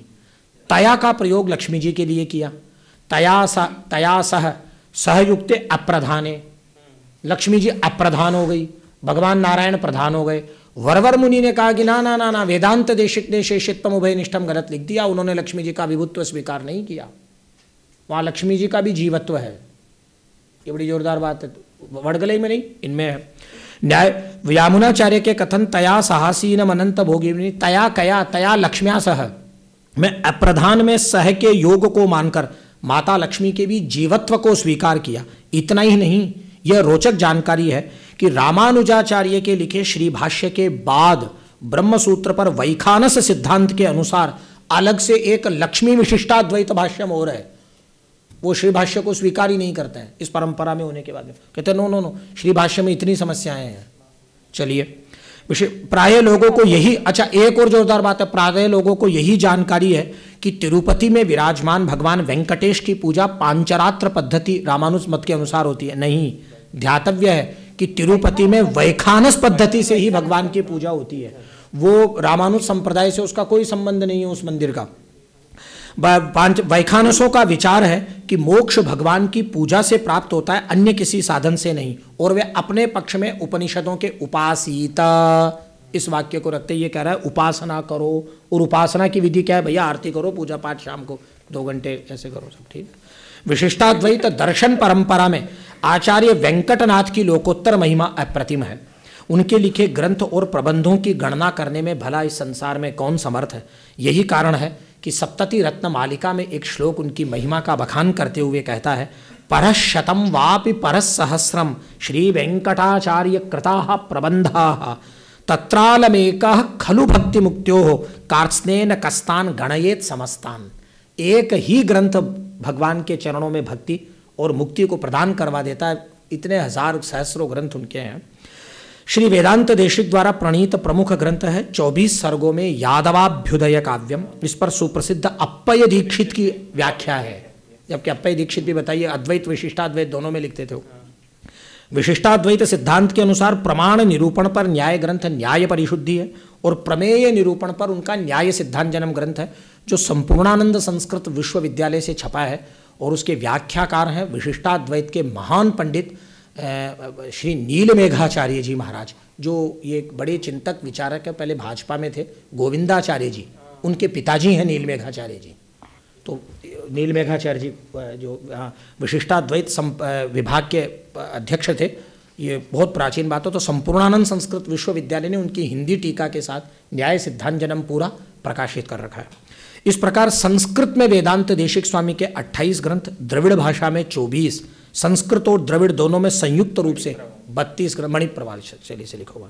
अब मैं आपको दूसरी तरफ ले चलता हूँ। मैत्री जी ने कहा कि ये रामानंद संप्रदाय पे बोलेंगे और मैं अभी तक रामानुज को गा रहा हूँ, तो ये भी एक मतलब वही है ना कि उपक्रम में क्या और उपसंगार और अभ्यास में क्या। मैं ये इसलिए कह रहा हूँ कि भागवत महात्म्य में एक वाक्य है, उत्पन्ना द्राविड़े कर्णाटे वृद्धिमागता स्थिता किंचन महाराष्ट्रे गुर्जरे जीर्णताम गता। ये उत्पन्ना द्राविड़े क्या है? यही है उत्पन्ना द्राविड़े। और इसी को एक जोरदार काम हुआ। हिंदी साहित्य के विद्वान जो यहाँ बैठे हैं वो एक बड़ी जोरदार प्रसिद्ध है। तेलंगाना में भगवान वल्लभाचार्य, तमिलनाडु के श्री पेरुम्बदूर में भगवान रामानुजाचार्य, महाराष्ट्र में भगवान निम्बारकाचार्य, कर्नाटक में भगवान मध्वाचार्य और चैतन्य महाप्रभु बंगाल में। तो फिर ये उत्तर भारत का तो कोई धनी दोरी नहीं है। यहाँ ऐसे अयोध्या वाले और मथुरा वाले सारे घूम रहे हैं कि हम बहुत बड़े तीर्थ है, सारे आचार्य, तो इसका मतलब भक्ति वहीं थी क्या? नहीं, ये इस हिंदी साहित्य में एक प्राचीन अनुश्रुति जो कबीर पंथ की अनुश्रुति है वह यह है, भक्ति द्राविड़ उपजी ल्यायो रामानंद प्रगट करी कबीर ने सप्त द्वीप नवखंड। तो यह जो द्रविड़ देश में भक्ति उत्पन्न हुई, सारे आचार्य भक्ति का वहाँ कार्य करते रहे, उसको उत्तर में 14वीं शताब्दी में लाने का श्रेय रामानंद को है। लेकिन मैत्री जी ने है ना चैतन्य महाप्रभु जो 16वीं शताब्दी में थे उनको आगे कर दिया और 16वीं शताब्दी वालों को उधर कर दिया, 14वीं शताब्दी वाले रामानंद जी को बाद में कर दिया। अरे आप तब बता देते। ये रामानंदियों का नहीं सहेगा हिंदुस्तान। आपको पता है ना वो रामानंदियों का लड़ाई झगड़े से सब लोग परिचित है। रामानंदी बड़े लड़ाकू है, सब जानते हैं। अरे मुझे भी लड़ना था कि रामानुज और रामानंद एक होते हैं क्या? इसीलिए अच्छा किया आपने, बिल्कुल साथ साथ ये तो आनंद लेने की। तो अब ये मैं इस पे आ रहा हूं अब कि दक्षिण की उसी धारा उत्पन्ना द्राविड़े सा हमको उत्तर भारत में लाने का श्रेय स्वामी रामानंदाचार्य को है। तभी तो कबीर पंथ की वह प्राचीन अनुश्रुति अद्यावधि प्रमाणभूत है, भक्ति द्राविड़ उपजी ल्याये रामानंद। रामानंदाचार्य ने काशी के पंचगंगा घाट पर बने श्रीमठ से श्री राम भक्ति के प्रसार का शंखनाद किया। और एक बात अब यहाँ बहुत महत्वपूर्ण आने वाली है अगली पंक्ति में, उनकी शिष्य परंपरा में महात्मा अनंतानंद, महात्मा कबीरदास, संत रविदास, धन्ना जाट, सेन नाई, पीपा जी के साथ ही ये मैत्री जी अद्भुत बात बता रहा हूँ, 12 शिष्यों का नाम उनके प्रमुख शिष्यों में, उसमें 2 महिलाएं साक्षात उनकी शिष्य हैं, पद्मावती और सुरसरी। ये बड़ा एक रिफॉर्म, सोशल रिफॉर्मेशन का काम उनका इतना जोरदार था। और केवल द्विज नहीं है, रविदास लिख रहे हैं, संत रविदास लिख रहे हैं, जात भी ओछी कर्म भी ओछा, ओछा किसब हमारा। जात भी ओछी कर्म भी ओछा, ओछा किसब हमारा। नीचहूँ रामानंद ऊंच कियो है, कह रैदास चमारा। मैं रैदास चमार इसकी घोषणा कर रहा हूँ कि मुझ जैसे नीचे आदमी को महामानव बना दिया। महात्मा कबीरदास कह रहे हैं, कबीरदास की अनुश्रुति है कि सदगुरु के परताप ते मिट गयो सब दुख दंड। कबीर मुस्लिम थे, मुस्लिम जुलाहा थे कबीर, ये हिंदू जुला कहते हो गलत है, बिल्कुल मुसलमान थे। सारे लोग कहते हैं एकदम मुसलमान थे, लेकिन मुसलमान भक्त कह रहा है सदगुरु के परताप ते मिटी गयो सब दुख दंद, कह कबीर दुविधा मिटी गुरु मिल्या रामानंद। मुझे रामानंद गुरु मिल गए हैं, इससे मेरे सारे द्वंद्व समाप्त हो गए हैं। ये काम स्वामी रामानंद ने सोशल रिफॉर्मेशन का जो किया वो एक बहुत बड़ा काम था। एक सामाजिक सुधार का जो आंदोलन उन्होंने 14वीं शताब्दी में भक्ति के नाम से, राम भक्ति के नाम से चलाया, वह आज तक। इसीलिए रामानंद संप्रदाय कदाचित वैष्णवों का ऐसा संप्रदाय जिसमें छुआछूत नहीं है, भंडार पंक्ति में कोई भेद नहीं है, महंताई में कोई भेद नहीं है। ये कई बातें आएगी। उदार मना स्वामी रामानंदाचार्य की उदारता के विषय में वह कथा प्रसिद्ध है जिसमें शताब्दियों पहले बनारस के एक मुस्लिम जुलाहे कबीर को गुरु की तलाश थी। उन्हें पता था कि गुरु के बिना सफलता नहीं मिल सकेगी। उनके मन में स्वामी रामानंद को गुरु बनाने की इच्छा थी। उन्होंने, क्योंकि रामानंद राम को जानते थे, तब रामानंदाचार्य बनारस ही नहीं बल्कि देश दुनिया में पहचाने जाते थे। उनका आध्यात्मिक तथा सामाजिक दायरा विशाल और जात पात से परे था। कबीर जानते थे कि आचार्य रामानंद अल सुबह स्नान करने श्रीमठ से पंचगंगा घाट पर उतरते हैं। कबीर सीढ़ियों पर उस जगह लेट गए जहाँ से रामानंद गुजरते थे। स्नान के लिए गंगा घाट पर उतरे रामानंदाचार्य के चरण अकस्मात कबीर पर पड़े। बहुत अफसोस और अपराध बोध के साथ अंधेरे में उन्होंने झुककर कबीर को उठाया और कहा, राम राम बोलो, तुम्हारा दुख दूर होगा। बस कबीर को राम मंत्र मिल गया, उन्हें गुरु मिल गए और कबीर की चदरिया झीनी झीनी हो गई। महात्मा कबीर की भक्ति संवेदना में गुरु का स्थान गोविंद से भी बड़ा है। इसलिए कबीर जब कभी अपने गुरु का नाम लेते हैं तो वे उनका नाम बड़े गौरव और श्रद्धा के साथ लेते हैं। कबीर का एक पद है बीजक में, हालांकि बीजक को 18वीं शताब्दी के आसपास कंपाइल मानते हैं। कबीर पंथियों का ये मानना है, उन्होंने कंपाइल किया। उसमें एक भजन है, उसकी एक लाइन में निवेदन कर देता हूँ। वो भजन है कि उन्होंने एक भजन लिखा माया के ऊपर। माया को उन्होंने एक संज्ञा दी डाकण, डाकिन। तो उन्होंने लिखा, डाकण से बचते रहियो रे ये डाकण बुरी बला है। अरे भाई, इस माया से बच के रहना, ये भयंकर है। तो पूछा, भाई इसने ऐसा क्या चमत्कार दिखाया जो ये भयंकर है? तो कबीर लिख रहे हैं, ब्रह्मा को खा गई, विष्णु को खा गई, शिव शंकर पई धाई। ये ब्रह्मा को नहीं छोड़ा इसने, विष्णु को नहीं छोड़ा, शिव शंकर को नहीं छोड़ा। अर्थ बोले फिर हुआ क्या? डाकण का चक्कर में पड़कर शंकर जटा कटाई। शंकर जी बेचारे इसके चक्कर में अपने बेटे क्रीम व्रीम लगा के शादी करने को तैयार हो गए। ऐसी एक कथा है। तो बोली इतनी भयंकर ही है। तो उनको फिर वो कई लंबा भजन है कि ऋषियों को खा गई, संतों को खा गई, उनको खा गई। तो पूछा, महाराज दुनिया को छोड़ो, आपका हिसाब बताओ, आप तो उसका साथ क्या हुआ? तो कबीर दास की, मैं ये इसलिए कह रहा हूँ कि वो गुरु का नाम कितनी श्रद्धा से लेते हैं। जब उनको पूछा कि भाई इस माया रूपी डाकिनी का आपसे क्या संबंध है, तो कबीर कहते हैं, रामानंद गुरु पूरा मिल गया, डाकण ने धमकाई। मेरे को संपूर्ण गुरु रामानंद मिल गए और उन्होंने इस माया को ऐसा धमकाया कि ये मेरे पास कभी नहीं आई। मैं गुरु के प्रभाव से इस माया से बच गया। ये रामानंद, ये बीजक में उनका एक पद प्राप्त होता है। स्वामी रामानंद ऐसे अद्भुत, स्वामी महात्मा कबीर की भक्ति संवेदना में गुरु का स्थान गोविंद से बड़ा है। इसलिए कबीर जब कभी अपने गुरु का नाम लेते हैं तो उनका नाम बड़े गौरव और श्रद्धा के साथ लेते हैं। कहे कबीर दुविधा मिटी गुरु मिल्या रामानंद।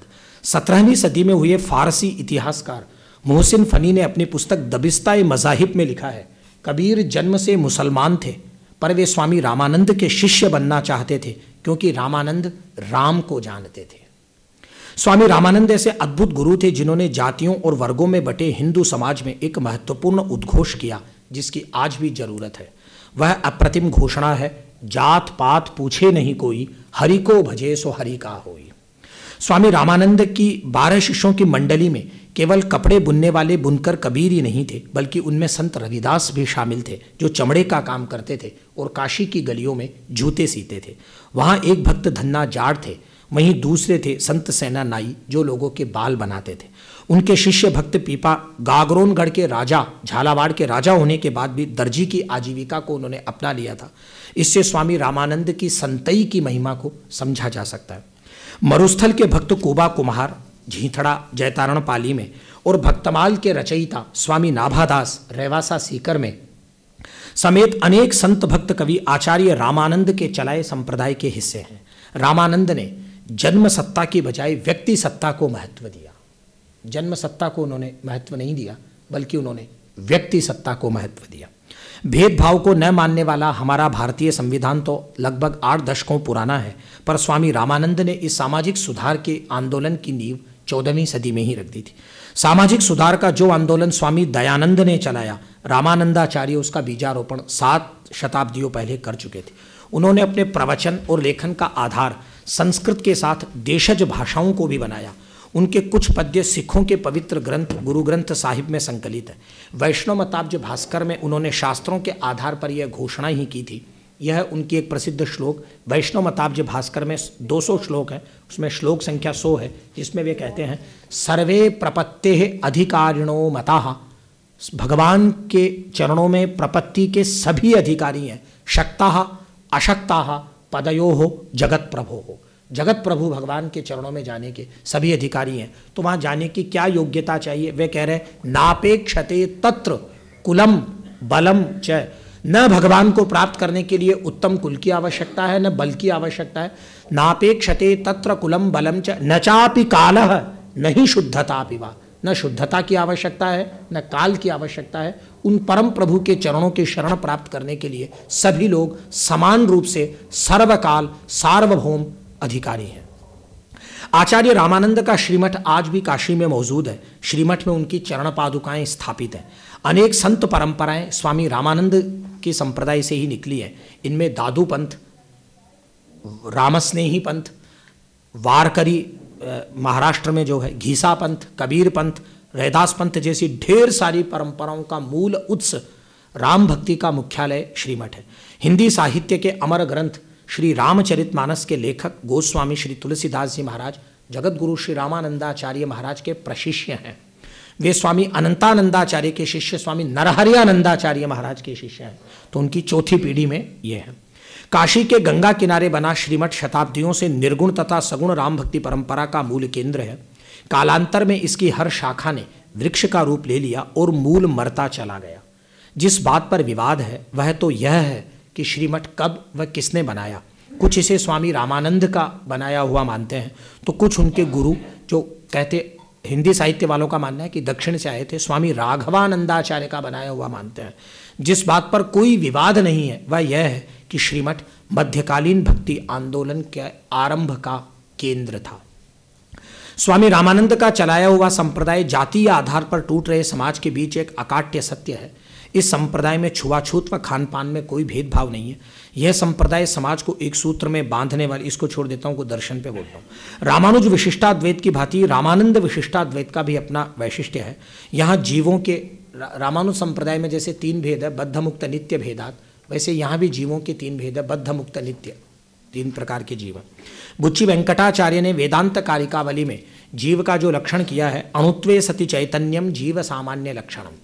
आत्मसिद्धि जो यामुनाचार्य का ग्रंथ है, जिसकी मैं सिद्धि त्रय में चर्चा कर रहा था, वहाँ भी जीव का लक्षण यही है, जिसमें भगवान यामुनाचार्य कहते हैं देहेन्द्रिय मन प्राण धिभ्योन्यो नन्य साधन नित्यो व्यापी प्रतिक्षेत्रम आत्मा भिन्न स्वतः सुखी। ऐसे का ऐसा ही लक्षण जीव का रामानंद संप्रदाय के रामानंद प्रकाश ग्रंथ में भी है। रामानंद दर्शन में भी जीव का लक्षण प्राय समान ही है, जिसमें जीव का चेतनत्व, स्वयं प्रकाशत्व, नित्यत्व, अणुत्व, कर्तृत्व, भोक्तृत्व, विलक्षणत्व और अनेकत्व जीव में सम्मिलित है। ध्यातव्य है कि परात्तु तत्श्रुते है, पर आनंद भाष्य ने यह विशेषतः दर्शाया है कि जीव में कर्तृत्व का संचार अंतर्यामी परमेश्वर के अनुग्रह से ही होता है। कर्ता तो ईश्वर ही है।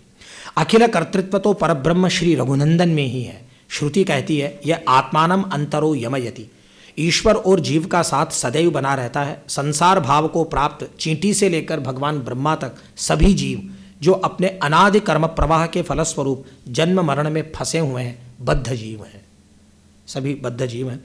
अनंत कर्म जन्मों में उपार्जित पुण्यों का उदय होने पर गुरु शरणागति द्वारा परमेश्वर श्री राम के स्वरूप का ज्ञान पाकर उनकी भक्ति व प्रपत्ति द्वारा अपने संचित एवं क्रियमाण कर्मों के बंधनों से मुक्त होकर देह त्याग के बाद भगवत धाम में सायुज्य को प्राप्त करने वाला जीव मुक्त कहलाता है।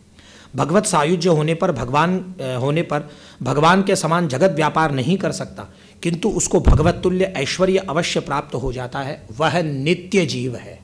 तीनों को कैटेगराइज वहाँ किया गया। अनेक दार्शनिक ग्रंथों के साथ ही रामानंद संप्रदाय का एक जो उज्ज्वल वेदांत परंपरा का एक उज्ज्वल ग्रंथ रत्न है श्रौतार्थ संग्रह है, जो रामानुजीय परंपरा के पिल्लई लोकाचार्य जैसा वहाँ तत्वत्रय एक जो रामानुज संप्रदाय का ग्रंथ है, वैसे यहाँ श्रौतार्थ संग्रह है। इसके लेखक है स्वामी अनुभवानंदाचार्य, जिन्हें जगतगुरु श्री रामानंदाचार्य के प्रशिष्य एवं जगतगुरु श्री भावानंदाचार्य के शिष्य के रूप में जाना जाता है। सांप्रदायिक विद्वानों का मानना है कि गीतार्थ सुधा और श्री रामचंद्र विंशति जैसे ग्रंथों का प्रणयन भी इन्होंने ही किया था, अनुभवानंदाचार्य जी ने। प्रमेय भेद ही रामानंद विशिष्टाद्वैत को रामानुज विशिष्टाद्वैत से भिन्न करता है। रामानंद दर्शन में प्रमेय रामानुज दर्शन से भिन्न है। सांप्रदायिक विद्वानों की प्रबल धारणा है कि प्रस्थानत्रयी, उपनिषद, गीता और ब्रह्मसूत्र पर आनंद भाष्य लिखने के बाद जगतगुरु रामानंदाचार्य ने वैष्णव मताब्ज भास्कर नामक प्रमेय संग्रह ग्रंथ का प्रणयन किया, जिसमें 10 प्रमेयों का प्रतिपादन हुआ है। लंबे समय तक इस ग्रंथ पर किसी उत्तरवर्ती विद्वान की प्रामाणिक टीका नहीं होने से रामानंद दर्शन का भिन्न दर्शनत्व द्योतित नहीं हो सका था। रामानुज संप्रदाय के अंतर्गत ही लोग रामानंद संप्रदाय के दर्शन को स्वीकार करते, पर विगत वर्षों में जहाँ से आराव मुदन जी पधारे थे, वहीं प्रोफेसर आचार्य जयकांत शर्मा जी जिनसे मैं पढ़ा हूँ, उन्होंने इस ग्रंथ पर अभी संस्कृत में एक बहुत जबरदस्त पांडित्यपूर्ण टीका की है। इससे यह कमी दूर हुई। रामानुजाचार्य और रामानंदाचार्य दोनों ही भगवान बोधायनाचार्य से अपनी बात को प्रारंभ करते हैं। श्री भाष्य भी वहीं से प्रारंभ होता है। भगवद बोधायनाचार्य कृताम विस्तीर्णाम ब्रह्मसूत्र वृत्तिम पूर्वाचार्याः संचिक्षिपुः तन्मतानुसारेण सूत्राक्षराणि व्याख्यास्यन्ते। वैसे ही भगवत बोधायन की स्तुति करके रामानंदाचार्य प्रारंभ करते हैं।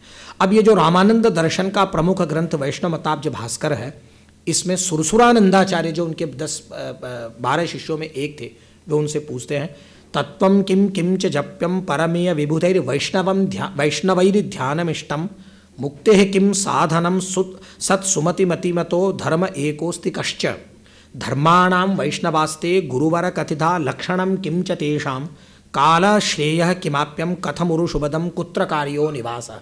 ये 10 प्रश्न वैष्णवों के लिए उन्होंने किया है, जिसका उत्तर भगवान रामानंदाचार्य ने दिया है। तत्व जप ध्यान साधना धर्म वैष्णव भेद लक्षण कालक्षेप प्राप्य निवास योग्य देश 10 प्रमेय पदार्थ हैं। भगवान रामानुजाचार्य के समान स्वामी रामानंदाचार्य ने भी पूर्व मीमांसा एवं उत्तर मीमांसा को संहितम एक शास्त्र में इनको एक शास्त्र के रूप में स्वीकार किया है। पूर्व मीमांसोक्त भाट्ट सम्मत प्रमेय पदार्थ 6 हैं। द्रव्य गुण कर्म सामान्य शक्ति भावा षट पदार्था द्रव्य गुण कर्म शक्ति सामान्य और अभाव। मीमांसकों का प्रभाकर संप्रदाय 8 पदार्थ मानता है। प्राभाकरास्तु द्रव्य गुण कर्म सामान्य समवाय शक्ति संख्या सादृश्य रूपान 8 पदार्थान अभ्युपगच्छन्ति। रामानंद दर्शन दीपक एक ग्रंथ है, उसमें लिखा है कि रामानंद दर्शन को भाट्ट मतानुसारी सिद्धांत स्वीकार है। रामानंद दर्शन में पद शोधन हेतु सामान्य पदार्थ भाट्ट मीमांसोक्त 6 माने गए हैं। इस प्रकार उक्त मुख्य 10 प्रमेय पदार्थ तथा 6 सामान्य पदार्थ मिलाकर रामानंद दर्शन में कहीं कहीं 16 प्रमेय पदार्थ भी न्याय दर्शन के समान 16 पदार्थ स्वीकार किए गए हैं। आचार्य वेदांत देशिक के न्याय सिद्धांतजनम में कथन है, एकमेवं तत्वम तच्च ब्रह्मेति। ठीक ऐसे ही रामानंद वेदांत की भी घोषणा एकम तत्वम अर्थात एक ब्रह्म ही तत्व है। इन्हीं को 3 रूपों में अवबोध हो सके इसके लिए दर्शाया गया है। चित अचित, चित जीव है, अचित प्रकृति है, और इन दोनों से विशिष्ट तृतीय ब्रह्म वे परमात्मा श्री रामचंद्र जी महाराज है। द्वितीय प्रमेय पदार्थ जप्य मंत्र, जिसके अनुष्ठान से चित पदार्थ रूप जीव मुक्ति प्राप्त करता है। यह मंत्र भगवान का स्वरूप माना जाता है। और रामानंद संप्रदाय में जो गुरु दीक्षा है उसमें श्री राम षडक्षर मंत्र राज का उपदेश होता है, जिसमें षडक्षर मंत्र राज है। श्री रामचंद्र चरणौ शरणम प्रपद्ये तथा सकृदेव प्रपन्नाय तवास्मीति, यह चरम मंत्र है शरणागति का। रामानंद संप्रदाय के गेय ग्रंथ के रूप में श्रीमद् वाल्मीकि रामायण का और कालांतर में जो देशज भाषाओं में रामायण है उन सब का पाठ, श्री रामचरितमानस इत्यादि इन सब का पाठ भक्तगण करते हैं। रामानंदाचार्य वैष्णव मताब्ज भास्कर में लिखते हैं, प्राप्यश्च प्रापकोपि। इसकी व्याख्या करते हुए अर्थ प्रकाशिका में रघुवीर शरण जी महाराज ने लिखा है, तादृश रामस्वरूप प्रतिपादकत्वान् मंत्रोपि तस्य तादृक एवेति भावः। अतएव जप्य मंत्र का प्रमेयत्व स्वतः सिद्ध है। तृतीय प्रमेय ध्यान है। निरंतर गंगा प्रवाहवत अविच्छिन्न रूप से अपने परमाराध्य भगवान श्री राम में स्मृति का नाम ही ध्यान है। तत्र प्रत्येकतानता ध्यानम, इस सूत्र का व्यास भाष्य है। तत्र तस्मिन् देशे ध्येयावलंबनस्य प्रत्येकतानता सदृश प्रवाह प्रत्ययांतरेणा परामृष्टो ध्यानम। चतुर्थ प्रमेय पदार्थ है साधन। साधन से तात्पर्य है पंच संस्कार। पंच संस्कार से रामानंद संप्रदाय में तात्पर्य है मंत्र, तुलसी माला, ताप, पुंड्र तथा नाम। वो समान है। नाम और मंत्र में क्या? मंत्र मैंने बताया कि वो नहीं, नाम और मंत्र में क्या भेद है? नाम तो नाम जो सांसारिक नाम परिवर्तन करके, जैसे मेरा सांसारिक नाम महेश शर्मा है, लेकिन ये गुरुजी ने नाम दिया अयोध्या जी में जानकी घाट में तो कौशलेंद्र दास हो गया। वैसे ही सब संतों के नाम परिवर्तित होते हैं। ये अपने यहाँ भी होता है ना नाम तो परिवर्तन, है ना? आप हमारे यहाँ परंपरा नहीं। अच्छा, वैसे सिद्धांत में नाम वाला भी है, सांसारिक नाम का त्याग करके है ना, नाम दीक्षा है वो। ठीक है। धर्म से तात्पर्य भागवत धर्म। हम सब भगवान के हैं, भगवत प्राप्ति हमारा लक्ष्य है तथा हम सब इसके अधिकारी हैं। षष्ठ प्रमेय वैष्णव भेद है। भगवान के भक्त वैष्णवों के दो प्रकार है, बद्ध एवं मुक्त। इसमें बद्ध वैष्णव भी बुभुक्षु और मुमुक्षु भेद से दो प्रकार के हैं। भगवान से सांसारिक भोगों की इच्छा रखने वाला भक्त बुभुक्षु है, मोक्षकामी भक्त मुमुक्षु है। सप्तम प्रमेय वैष्णव लक्षण है, जो नित्य पंच संस्कार धारण करता है। भगवत कथाओं, ये बुभुक्षु और मुमुक्षु दोनों भक्त की ही कक्षा में आएंगे? हाँ, भक्ति में ही आएंगे। मुमुक्षुता नहीं है तब भी? नहीं, मुमुक्षुता नहीं तो भी भगवान से, भगवान ने कहा ना आर्थ है तो भी मेरा भक्त है। सकाम भक्ति भी तो भक्त होगा ना। अच्छा, ये जो बुभुक्षु मुमुक्षु है ना, ये रामानुज संप्रदाय में भी बिल्कुल ये का यही, हम लोगों ने भी वहाँ से हो रहा है ना, फोटो स्टेट वाला मामला। सप्तम प्रमेय ये वाला भैया हटा देना, कहीं रामानंदी पीछे पड़ जाए मेरे ही। वैष्णव लक्षण है, जो नित्य निरंतर पंच संस्कार धारण करता है, भगवत कथाओं का निरंतर स्वाध्याय करता है, संसार को भगवदात्मक मानता है, सत्संग में रुचि रखता है, सभी वैष्णवों में अनन्य प्रेम रखता है तथा वैष्णवों में भेदभाव नहीं रखता है। ये जोरदार बात है, नहीं करता है। वैष्णवों में भेदभाव नहीं मानता, वह वैष्णव है। हमारे यहाँ पूरा वैष्णव का श्लोक हो, मैंने लिखा नहीं, भेज दूंगा। जिसने ऊर्ध्वपुंड्र लगा रखा है उसमें जो भेद कर लेता है वो रामानंद संप्रदाय के बिल्कुल विपरीत है। जो ऊर्ध्वपुंड्र लगा लिया उसको दंडवत प्रणाम करो, यही इसी से कल्याण होगा। वो चाहे हितरी स्वामी वाला हो, चाहे वल्लभ का हो, चाहे रामानुज का हो, मध्व का हो, किसी भी संप्रदाय का हो, सर्वेपि वैष्णवाः पूज्याः। लेकिन कालांतर में क्या हुआ कि वैष्णवों के कुछ संप्रदाय अपने आचार के कारण, आचार उनका जैसे रामानुज संप्रदाय का भी आचार और वल्लभ कुल का भी आचार, ये बहुत ज़्यादा हुआ। तो बाद में धीरे धीरे क्या हुआ कि लगभग गलता, वो गलता में गलती भैया, हाँ वो उनको, हाँ आप बोल दो इसको, गलता में गलती भई, हाँ ये अच्छा, ये मैं बाद में बताऊंगा क्या किया। तो वहाँ क्या हुआ कि 4 वैष्णवों के संप्रदाय बन गए। उनमें 4 वैष्णव संप्रदाय जो हैं उसमें रामानंद, निम्बार्क, मध्व और विष्णु स्वामी। तो ये 4 वैष्णवों के संप्रदाय से इतर जो वैष्णव रह गए उनमें और इनमें भेद उत्पन्न होने लगा। वल्लभ, रामानुज, चैतन्य, इतरी, इन लोगों से हम लोगों के संपर्क रामानंदियों के इसलिए कम होते गए कि चतु वैष्णव संप्रदाय का जब भी सम्मेलन होने लगा, जैसे कुंभ होने लगा या और चीज़ें होने लगी, इसमें 4 वैष्णव संप्रदाय एकत्रित होकर यही सब कुछ निर्णय मान्यता इनके हाथ में रह गया। इसलिए वैष्णव हम लोगों क्या, ये चार वैष्णव संप्रदायन की जय, तो 4 वैष्णव संप्रदाय की जय रह गई। मुझे लगता है कि मैं इसको बार बार कहता हूँ कि यह करके इस सिद्धांत के विरोध में वो एक ठीक नहीं हुआ। वैष्णव तो क्योंकि वैष्णव ताब्ज भास्कर में लिखा है, जिसके कंठ में तुलसी हो, जिसके मस्तक पर ऊर्ध्वपुंड्र हो, वह वैष्णव, उसे प्रणाम करो, क्योंकि वो स्वरूप से उनकी वैष्णवता सिद्ध हो रही है। अष्टम प्रमेय कालक्षेप है, भगवान का नित्य अर्चन एवं तीर्थादि का सेवन इसमें परिगणित है। नवम प्रमेय प्राप्य पदार्थ, परब्रह्म स्वरूप श्री सीताराम जी महाराज जी प्राप्य पदार्थ है। दशम प्रमेय निवास स्थान, भगवान के प्रमुख स्थानों श्री अयोध्यादि तीर्थ स्थलों जहाँ भगवान के अर्चा विग्रह की अर्चना होती है वहीं निवास करना इसमें सम्मिलित है। श्री रामानुज दर्शन में तो प्रमेय 2 ही प्रकार के हैं, द्रव्याद्रव्य प्रभेदात। रामानंद दर्शन दीपककार के अनुसार रामानंद दर्शन में प्रमाण भी भाट्ट मीमांसकों के अनुसार 6 हैं, हालांकि बाद में 3 ही स्वीकार किए गए, सांख्य, रामानुज विशिष्टाद्वैत और रामानंद विशिष्टाद्वैत। ये तीनों 3 ही प्रमाण स्वीकार करते हैं। अपने यहाँ भी प्रत्यक्ष अनुमान स्वीकार करते हैं ना,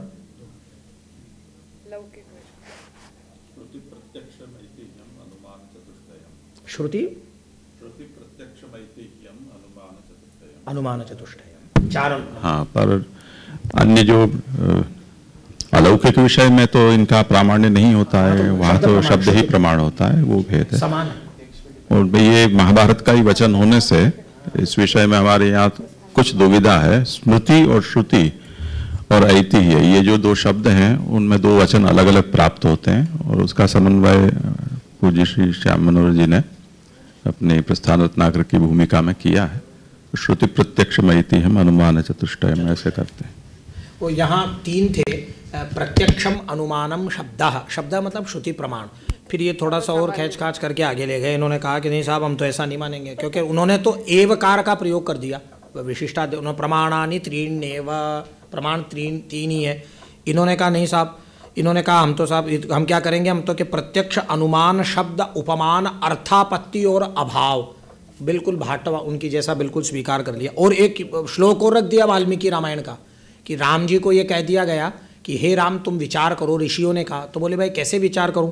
राम षडुक्तयो लोके या भी सर्वानुदृश्यते, तुम षडुक्तियां लगाकर श्री राम विचार करो। कि वो षडुक्तियां लगाने से 6 प्रमाण के लिए ऋषि लोग कहे कि कौन कौन सी युक्तियां लगाने की बात कर रहे हैं।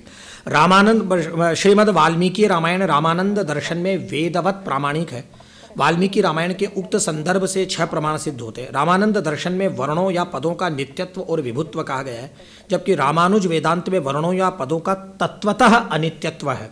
शब्द राशि भगवान वेद के नित्यत्व की सिद्धि के लिए उनका आनुपूर्वैक्य नित्य कहा गया है।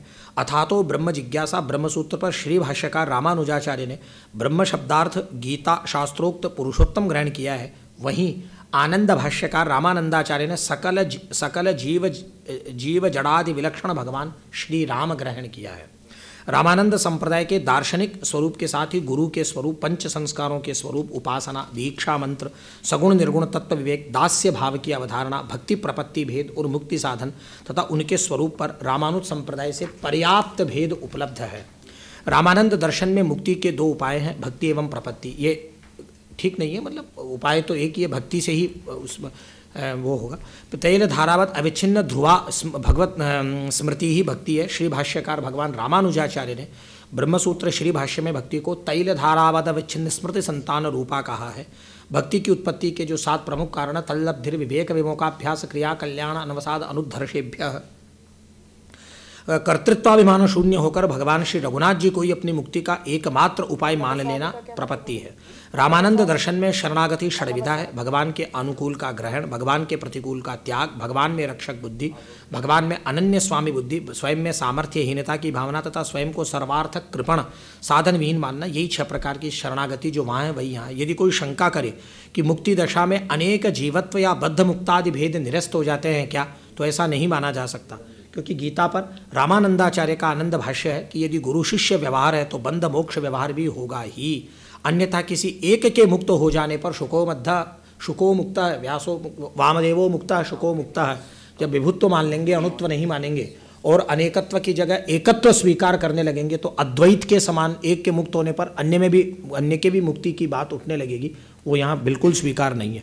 अब एक बात मैं यहाँ नीचे निवेदन करना चाह रहा हूँ कि प्रायः तमाम जो संप्रदायों से दूर है वे लोग ये विचार करते हैं और काफ़ी लोग इस बात को कहते भी हैं कि रामानंद संप्रदाय तो अपने आप में ही रामानुज संप्रदाय की एक शाखा है, जिसका दक्षिण और उत्तर में काफ़ी लोगों का कहना है और उसमें वे कई ला करके अपने तर्कों को रखते हैं। उस पर मैं एक ये पैरा रख के अपनी बात समाप्त करूंगा। रामानंद संप्रदाय की काशी स्थित आचार्य पीठ श्रीमठ पर विराजमान नैयायिक स्वामी राम नरेशाचार्य, जो न्याय शास्त्र के शिरोमणि विद्वान ने फरवरी 1989 में प्रकाशित स्मारिका में लिखा था। उनका लिखा हुआ मैं सुना रहा हूँ। कुछ समानताओं को देखकर विद्वानों ने रामानुज संप्रदाय के अंतर्गत ही रामानंद संप्रदाय को स्वीकार किया है। आंशिक समानताओं के आधार पर तो सभी संप्रदायों को एक रूप में स्वीकार ही किया जा सकता है, अलग अलग मानने की कोई आवश्यकता ही नहीं है।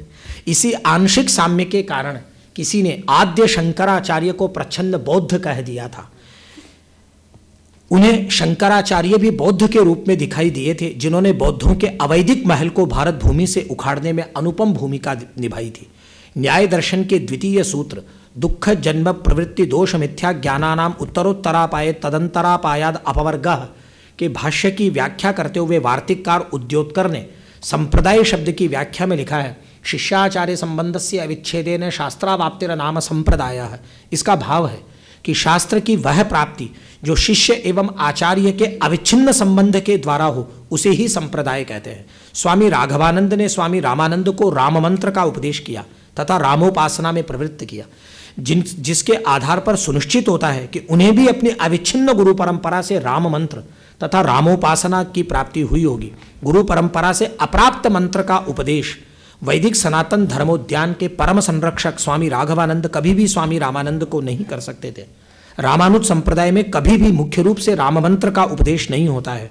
अतएव स्वामी राघवानंद को या तो शास्त्र मर्यादा विमुख स्वच्छंदचारी स्वीकार करना पड़ेगा या किसी ऐसी वैदिक परंपरा से जोड़ना पड़ेगा जिसमें श्री राम मंत्र एवं श्री रामोपासना का अनादि अविच्छिन्न प्रवाह हो।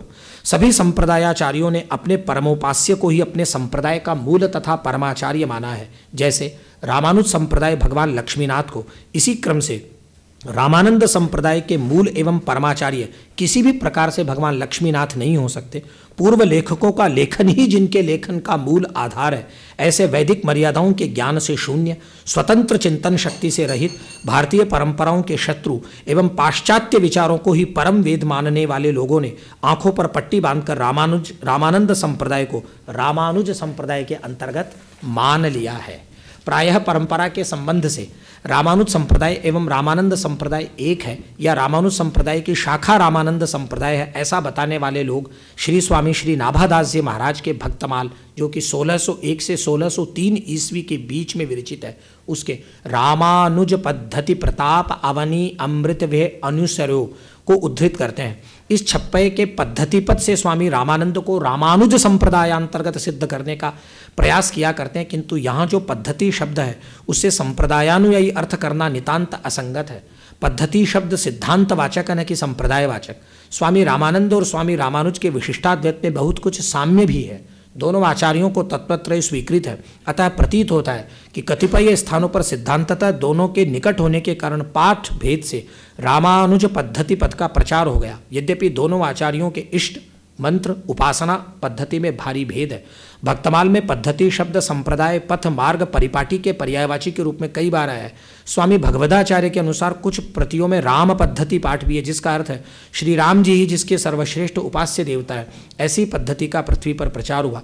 प्रामाणिक तथ्यों और तर्कों के आधार पर किसी के द्वारा भी अद्यावधि यह सिद्ध नहीं किया जा सका है कि स्वामी रामानंदाचार्य रामानुज संप्रदाय के दीक्षित शिष्य थे और रामानंद संप्रदाय रामानुज संप्रदायांतर्गत है।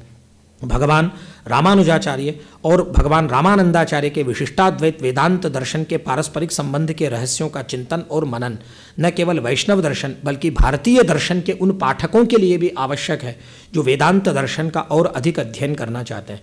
इनके अतिरिक्त वैष्णव दर्शन में रुचि लेने वाले सामान्य पाठकों के अध्येताओं के लिए भी इन दोनों दर्शनों का अध्ययन आवश्यक है, जो जगतगुरु शंकराचार्य के अद्वैतवाद का निरसन जानना चाहते हैं। सायण माधव भाइयों ने 14वीं शती के सर्वदर्शन संग्रह में 15 दर्शनों की चर्चा की है, जिसमें रामानुज दर्शन है। इस ग्रंथ में रामानंद दर्शन की कोई चर्चा नहीं है। इसका समाधान यह है कि सर्वदर्शन संग्रह के लेखन तक संभवतः रामानंद दर्शन का प्रसार नहीं हो पाया था। जिस तत्परता से सचेत होकर भगवान रामानुजाचार्य और जगतगुरु रामानंदाचार्य ने अपने समय में धर्म और धार्मिक चेतना से उस समय के समाज की विसंगतियां दूर की, उसकी आज जरूरत है। मानवता को आधार बनाकर नकारात्मक विचारों के विरुद्ध एक आंदोलन खड़ा करने की जरूरत है। आवश्यकता है एक मनोवृत्ति और एक प्रतिबद्धता की जो परस्पर विरोधी धाराओं को इकट्ठा कर श्री राम भक्ति के महासागर में समेट सके।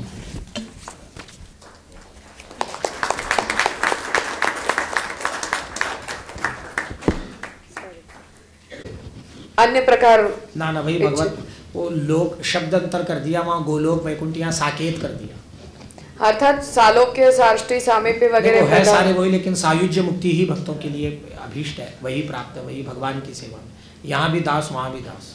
और प्रपत्ति भक्ति का अंग है या भक्ति से स्वतंत्र? गीता ने जैसे भक्ति और प्रपत्ति की कोई भिन्न भिन्न परिभाषा नहीं की, ऐसे ही भक्ति और प्रपत्ति में भिन्न भिन्न परिभाषा तो नहीं है, लेकिन प्रपत्ति तो एक ही बार होगी भगवान के यहाँ। गुरु के माध्यम से जब होगी तो प्रपत्ति होगी, और भक्ति जब तक व्यक्ति का चल रहा है शरीर तब तक उसको मरणांत भक्ति करनी ही है भगवान की। उस भक्ति का स्वरूप जो अलग बताया, जो नवधा भक्ति अन्य जगह स्वीकृत है वो यहाँ भी स्वीकृत है। लेकिन हमारे यहाँ रामानंद संप्रदाय में नाम संकीर्तन और राम नाम जप का सीताराम सीताराम सीताराम इसका बहुत महत्व, यही कहा भजले साधु सीताराम, और कोई, उन्होंने कहा नाम का जो प्रभाव है, क्योंकि नाम की इतनी महिमा हम लोगों के यहाँ रखी गई, और कहते कहते कहते इतना लिख दिया नाम के ऊपर, तो हालांकि वहाँ भी एकोपि कृष्णस्य कृत प्रणवो, नाम का वहाँ भी है, यानी नामानी, भगवान के ये जो नाम चालू है ना भगवान के, विष्णु सहस्त्र नाम से, नाम की महिमा नहीं होती तो काहे को 1000 नाम बोल लेते होंगे।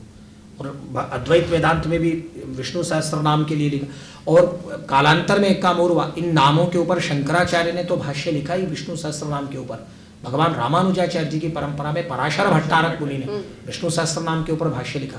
रामानंद संप्रदाय में भी एक महात्मा, मुझे नाम याद नहीं आ रहा, उन्होंने लिखा, वो एक वाक्य उन्होंने बड़ा जोरदार लिखा। उन्होंने कहा कि युधिष्ठिर जी ने पूछा धर्मराज ने, यानी नामानि गौणानि विख्यातानि महात्मा, तो उसमें राम नाम कैसे आ गया? क्योंकि इसमें रामो विरामो विरदा मार्गो, क्या नयो नया, ऐसा कुछ श्लोक हो, बोले राम कैसे आ गया? तो उसका वहाँ समाधान किया है रामानंद संप्रदाय की टीका में, कि वह जो राम आया है वास्तव में वह राम तो बलराम जी से जुड़ करके अन्य रामों का नाम है। राम जी का, भगवान का जो प्रमुख नाम है वो राम रामेति रामेति रमे रामे मनोरमे सहस्र नाम तत्तुल्यम राम नाम वरानने। ईश्वर का कथन है कि उन 1000 नामों तो वो भगवान के गौण नाम है, इसलिए हे पार्वती तुम तो मूल राम नाम का उच्चारण करो जो सभी नामों का मूल नाम है, ऐसा है। और एक ये था कि ये निर्गुण और सगुण का जो आप कह रहे हैं, उसमें श्री राम को ही निर्गुण और सगुण दोनों कहेंगे, उपास्य का स्वरूप उसमें कैसे रहेगा? जहाँ निर्गुण राम है वे निराकार, और वही से जैसे दादू पंथ, राम स्नेही पंथ, कबीर पंथ, रविदास पंथ सिखों के यहाँ, गुरु नानक देव के यहाँ, वे जिस निराकार ईश्वर को भजन कर रहे हैं वे निराकार भी, और यहाँ जिस साकार प्रतिमा का पूजन हो रहा है, लेकिन एक बात जोरदार है, उस साकार ब्रह्म को और निराकार ब्रह्म को वह उपनिषदों में वर्णित जो कदाचित निर्गुण, हम लोग तो नहीं मानते वैष्णव, हमने तो निर्गुणम शब्द का भी अर्थ अपने हिसाब से किया, जो सकल हेय गुणों से रहित है, यही भगवान निर्गुण है। लेकिन वहाँ क्या है कि निर्गुण और सगुण जब दो प्रकार से बात करते हैं, इन दोनों को एक केंद्र पे लाके नाम मिला देता है, वह है राम नाम।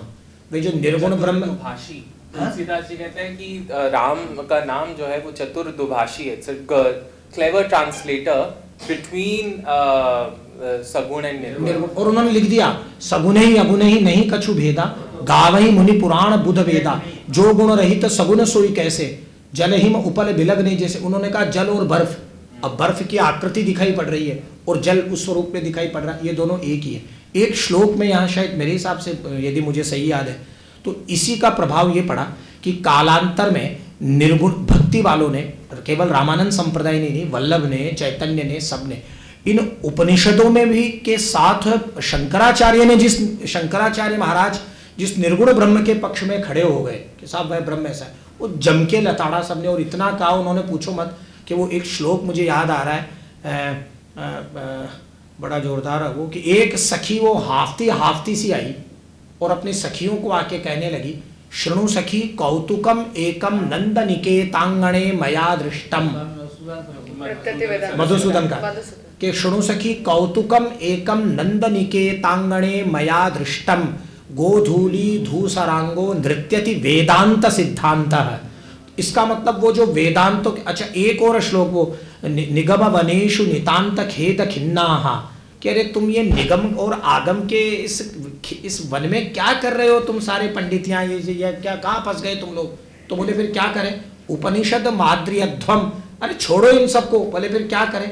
अरे बोले उपनिषद अर्थम उलूखले निबद्धम, सारे उपनिषदों का अर्थ तो यशोदा ने उखल से बांध करके वहां रख छोड़ दिया है, तो तुम छोड़ो ये कहाँ वो ब्रह्म है, वो जीव है, वो माया है, नहीं कुछ नहीं है, यही कृष्ण। तो जैसा यहाँ हुआ ना कि वो, और वो एक बात बड़ी गजब कही, वो जैसा आप भी फरमा रहे थे कि वो भक्त कितने पराधीन हो जाते हैं। आप एक चमत्कार देखिए, मैं 1 मिनट और समय ले रहा हूँ, कि कालांतर में एक काम जरूर हुआ कि श्री कृष्ण और श्री राम, जैसे रामानंद संप्रदाय की जो एक श्रद्धास्पद गद्दी है 500 वर्षों से, वह है जयपुर, मतलब जयपुर नहीं था, जयपुर तो कुछ 300 वर्षों का है, आमेर के समय बना गलता में आपने दर्शन। तो आपको जान के बहुत बड़ा आश्चर्य होगा कि गलता के जो ठाकुर जी, उनका नाम क्या है? उनका नाम है भगवान राम गोपाल। अब राम जी ने कभी गाय चराई नहीं, राम जी तो कृष्ण भगवान तो चलो खूब चराते थे गोवर्धन पर इधर, अब ये राम जी कैसे राम गोपाल हो गए? तो मैं इसको लेके बड़ा, मैंने गुरुजी को पूछा, मैंने कहा राम जी का क्या, राम गोपाल ये क्या? और बोले नहीं तुमको पता नहीं। कालांतर में क्या हुआ, रेवासा जहाँ भक्तमाल लिखा गया, गुरु अग्रदेवाचार्य जी महाराज से वहाँ पे एक रसिक संप्रदाय प्रारंभ हो गया। और मैं एक दो चीज, अब मुझे कहने में बड़ा संकोच हो रहा है फिर भी कह देता हूँ। श्रीमद् भागवत में जय जय जय जित जा जय जय जित गुणाम वेद स्तुति करवा दी। अब ये वेद स्तुति करा करके भागवत वालों का सारे पुराण पीछे पड़ गए कि अरे तो कृष्ण के वेद ही प्रणाम कर रहे हैं, क्या करें। तो हम लोगों को, रामानंदियों को लगा कि ये तो बड़ा खतरनाक हुआ, कृष्ण की स्तुति वेद कर रहे हैं। तो हमने भी करा दी रामचरितमानस में, जय सगुण निर्गुण रूप रूप अनूप भू, कृष्ण की स्तुति वेद करे और हमारी नहीं करे। तो हम लोगों को लगा तो गड़बड़ हो रहा है।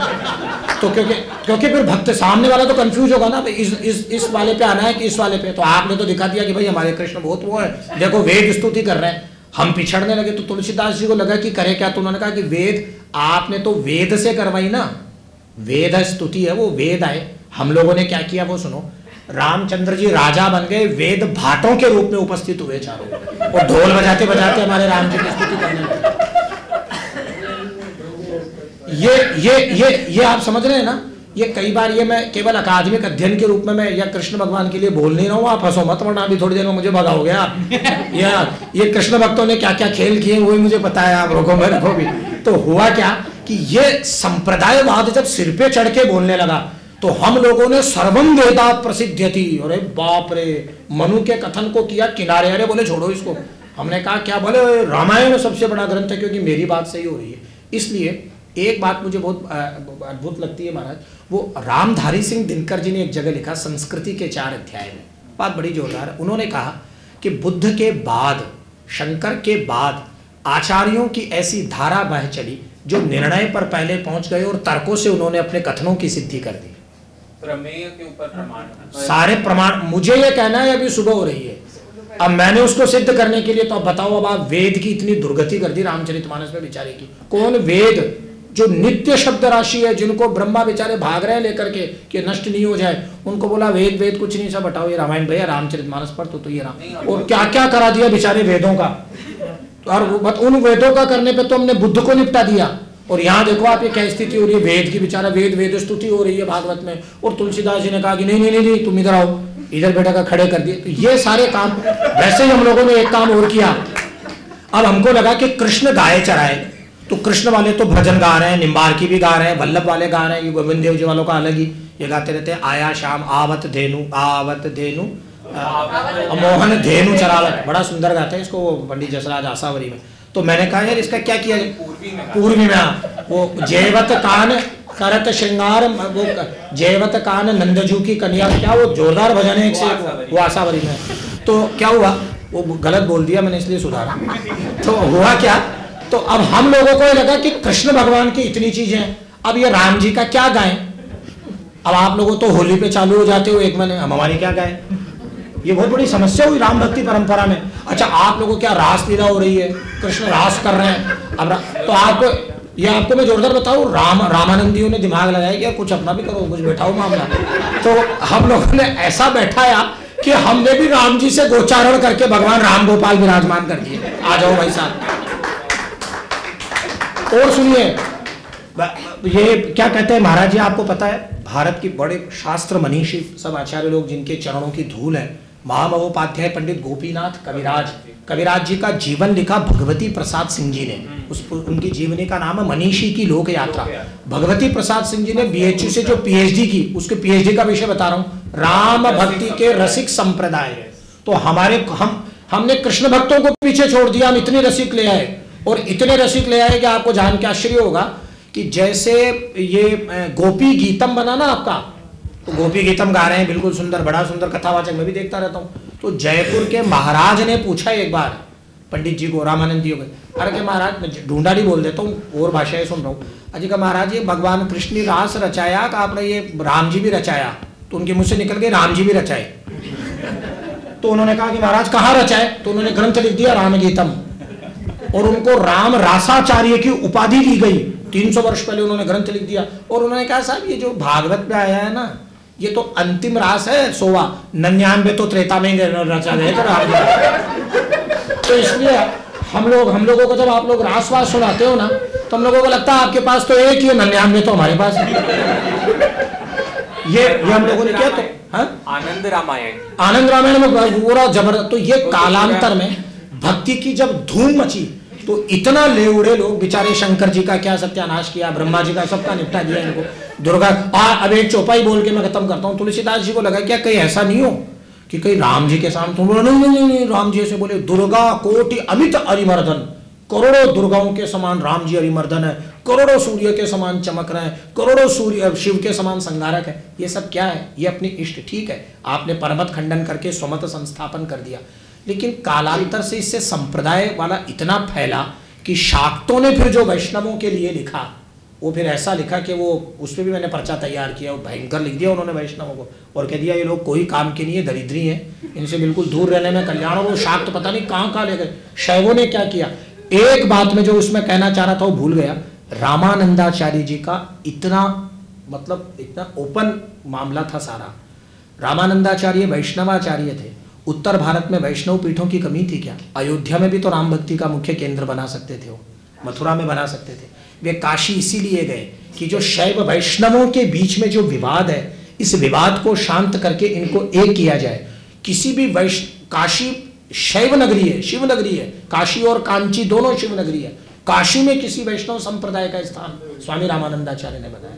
तो ये एक अपने आप में ये अपने आप में एक बड़ी बड़ी बात थी। तो मुझे लगता है कि ये धीरे धीरे इन सब पे अपने सबको ये सारी उपासना पद्धतियां, भजन कीर्तन अपने को एक लाते हैं। और मैं तो क्या हुआ, पिछली बार आपके साथ उदयपुर में था तो मैं वहाँ श्रीनाथ जी वालों को पूछा, मैंने कहा आप लोग राम जी से बिल्कुल ही तलाक ले रखा है क्या आप लोगों ने? तो उन्होंने तो वहाँ बड़े अच्छे वो गोस्वामी जी, उन्होंने कहा अरे महाराज आप ऐसे कैसे बोलते हो, हम आपको इतना दर्शन कराते हैं प्रसाद में। मैंने कहा प्रसाद में तो बहुत आकर्षण है, लेकिन राम जी का बताओ आप। तो उन्होंने कहा कि उन्होंने मेरे अज्ञान को दूर किया। वो कल आपने पूरा, उन्होंने कहा कि महाराज हमारे यहाँ जब भी रामनवमी होती है तो जितना भोग भगवान के लगता है उसका दोगुना भोग जितना श्री कृष्ण जन्माष्टमी पर लगता है उतना ही भोग रामनवमी के ऊपर हम लोग बिल्कुल भोग धराते हैं। उन्होंने मुझे ऐसा बताया। वो वाली पिछवाई भगवान को धारण करवाते हैं धनुर्मुझे। मैंने कहा बहुत बढ़िया है। ये संप्रदायों के बीच में अपन जब लोगों के सन्निकटता होगी, निश्चित रूप से इससे संप्रदायों का और समाज का दोनों का ही है।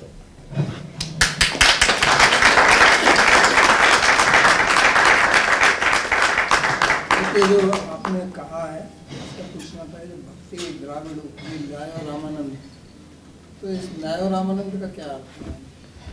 ये कबीर दास की खुद की लिखी हुई पंक्ति है जो साक्षात रामानंद जी के 12 शिष्यों में एक थे। भक्तमाल में एक छप्पय है, उसमें उन्होंने कहा कि अनंतानंद कबीर सुखा सुरसुरा पद्मावती नरहरि पीपा भावानंद रैदास धना सेन सुरसरी की घर हरि औरों शिष्य प्रशिष्य एक ते एक उजागर विश्व मंगलाधार भक्ति श्रद्धा के आगर। ये 2 चौपाई पे मैं विशेष छंद पे ध्यान चाह रहा हूँ। बहुत काल वपुधारी के प्रणत जनन को पार किय रामानंद रघुनाथ ज्यों द्वितीय सेतु जग तरण किए। तो कबीर दास जो इनके 12 शिष्यों में एक थे, उनकी खुद की लिखी हुई है कबीर ग्रंथ में। तो वे अपने गुरु की महिमा में लिख रहे हैं कि वह जो सुदूर दक्षिण में आलवारों से जो भक्ति प्रकट हुई, नयनार शैव और शैवाइट और वैष्णवाइट दोनों ही वहां प्रकट हुए, तो वह जो वैष्णव भक्ति वही श्रीरंगम और तमाम वहां फल फूल रही थी दक्षिण में, महाराष्ट्र तक आई। उस भक्ति को उत्तर में कौन लाए? मेरे गुरुजी लाए, स्वामी रामानंद। और उन गुरुजी के द्वारा जो भक्ति लाई गई, उस भक्ति को मैं सप्तद्वीप नवखंड में प्रचारित करने का ही काम केवल कबीर कर रहा है। कबीर कोई नया काम नहीं कर रहा। अब इसमें एक चीज जरूर मैं आपको निवेदन करना चाहता हूँ। एक बड़े विद्वान है डेविड लॉरेंजन और एक विलियम पिंच, जिसकी ऑक्सफोर्ड से किताब आई है the pageants and Monks in British India. उसने रामानंद संप्रदाय पे काम किया। उस अंग्रेज की एक बात मुझे बड़ी अच्छी लगी, उसने रिचर्ड बरगट की एक किताब है, वो तो बहुत पुरानी है, जनकपुर धाम पे, और एक इस पे बरगट ने एक लाइन बड़ी जोरदार लिखी है, ये मैं उसमें अहंकार के साथ कहता हूँ। उसने लिखा है कि यदि उत्तर भारत में रामानंद न हुए होते तो उसने तो बड़ी भयंकर बात लिखी है। उसने कहा है कि आज के हिंदू धर्म को रामानंदी हिंदू धर्म ही कहना चाहिए, इन्होंने इतना हिंदू धर्म को बचाया। ये रिचर्ड बरकट का कथन है। तो और नाभादास ने जो भक्त चरित्र के सर्वश्रेष्ठ दृष्टा एवं अनुपम गायक हैं तथा जो सूत्रात्मक रूप से इतनी बड़ी बात को मैत्री जी प्रकट कर सकते हैं, ये किसी भक्त में इतना साहस नहीं है। कृपण पाल करुणा समुद्र रामानुज सम नहीं हो। एक वाक्य में रामानुजाचार्य की कृपा करुणा को, रामानंदाचार्य के लिए जो उन्होंने लिखा वो सूत्रात्मक वर्णन आप देखिए। रामानंद रघुनाथ ज्यों द्वितीय सेतु जग तरण कियो।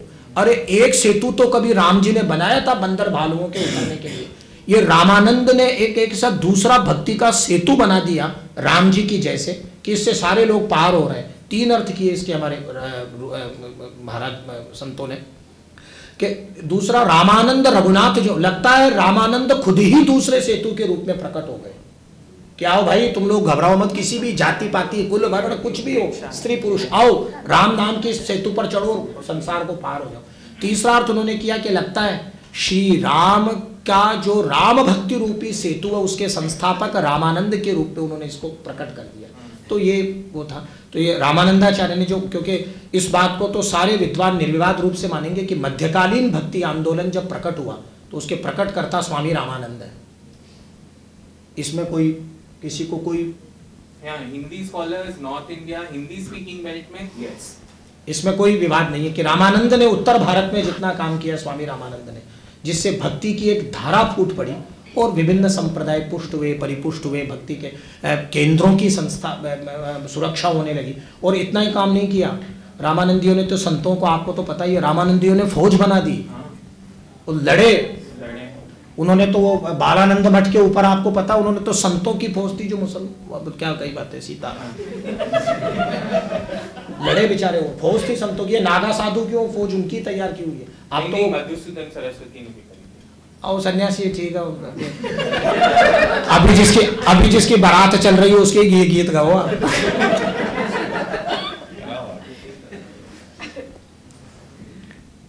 धन्यवाद। अब आगे जो पत्र है वो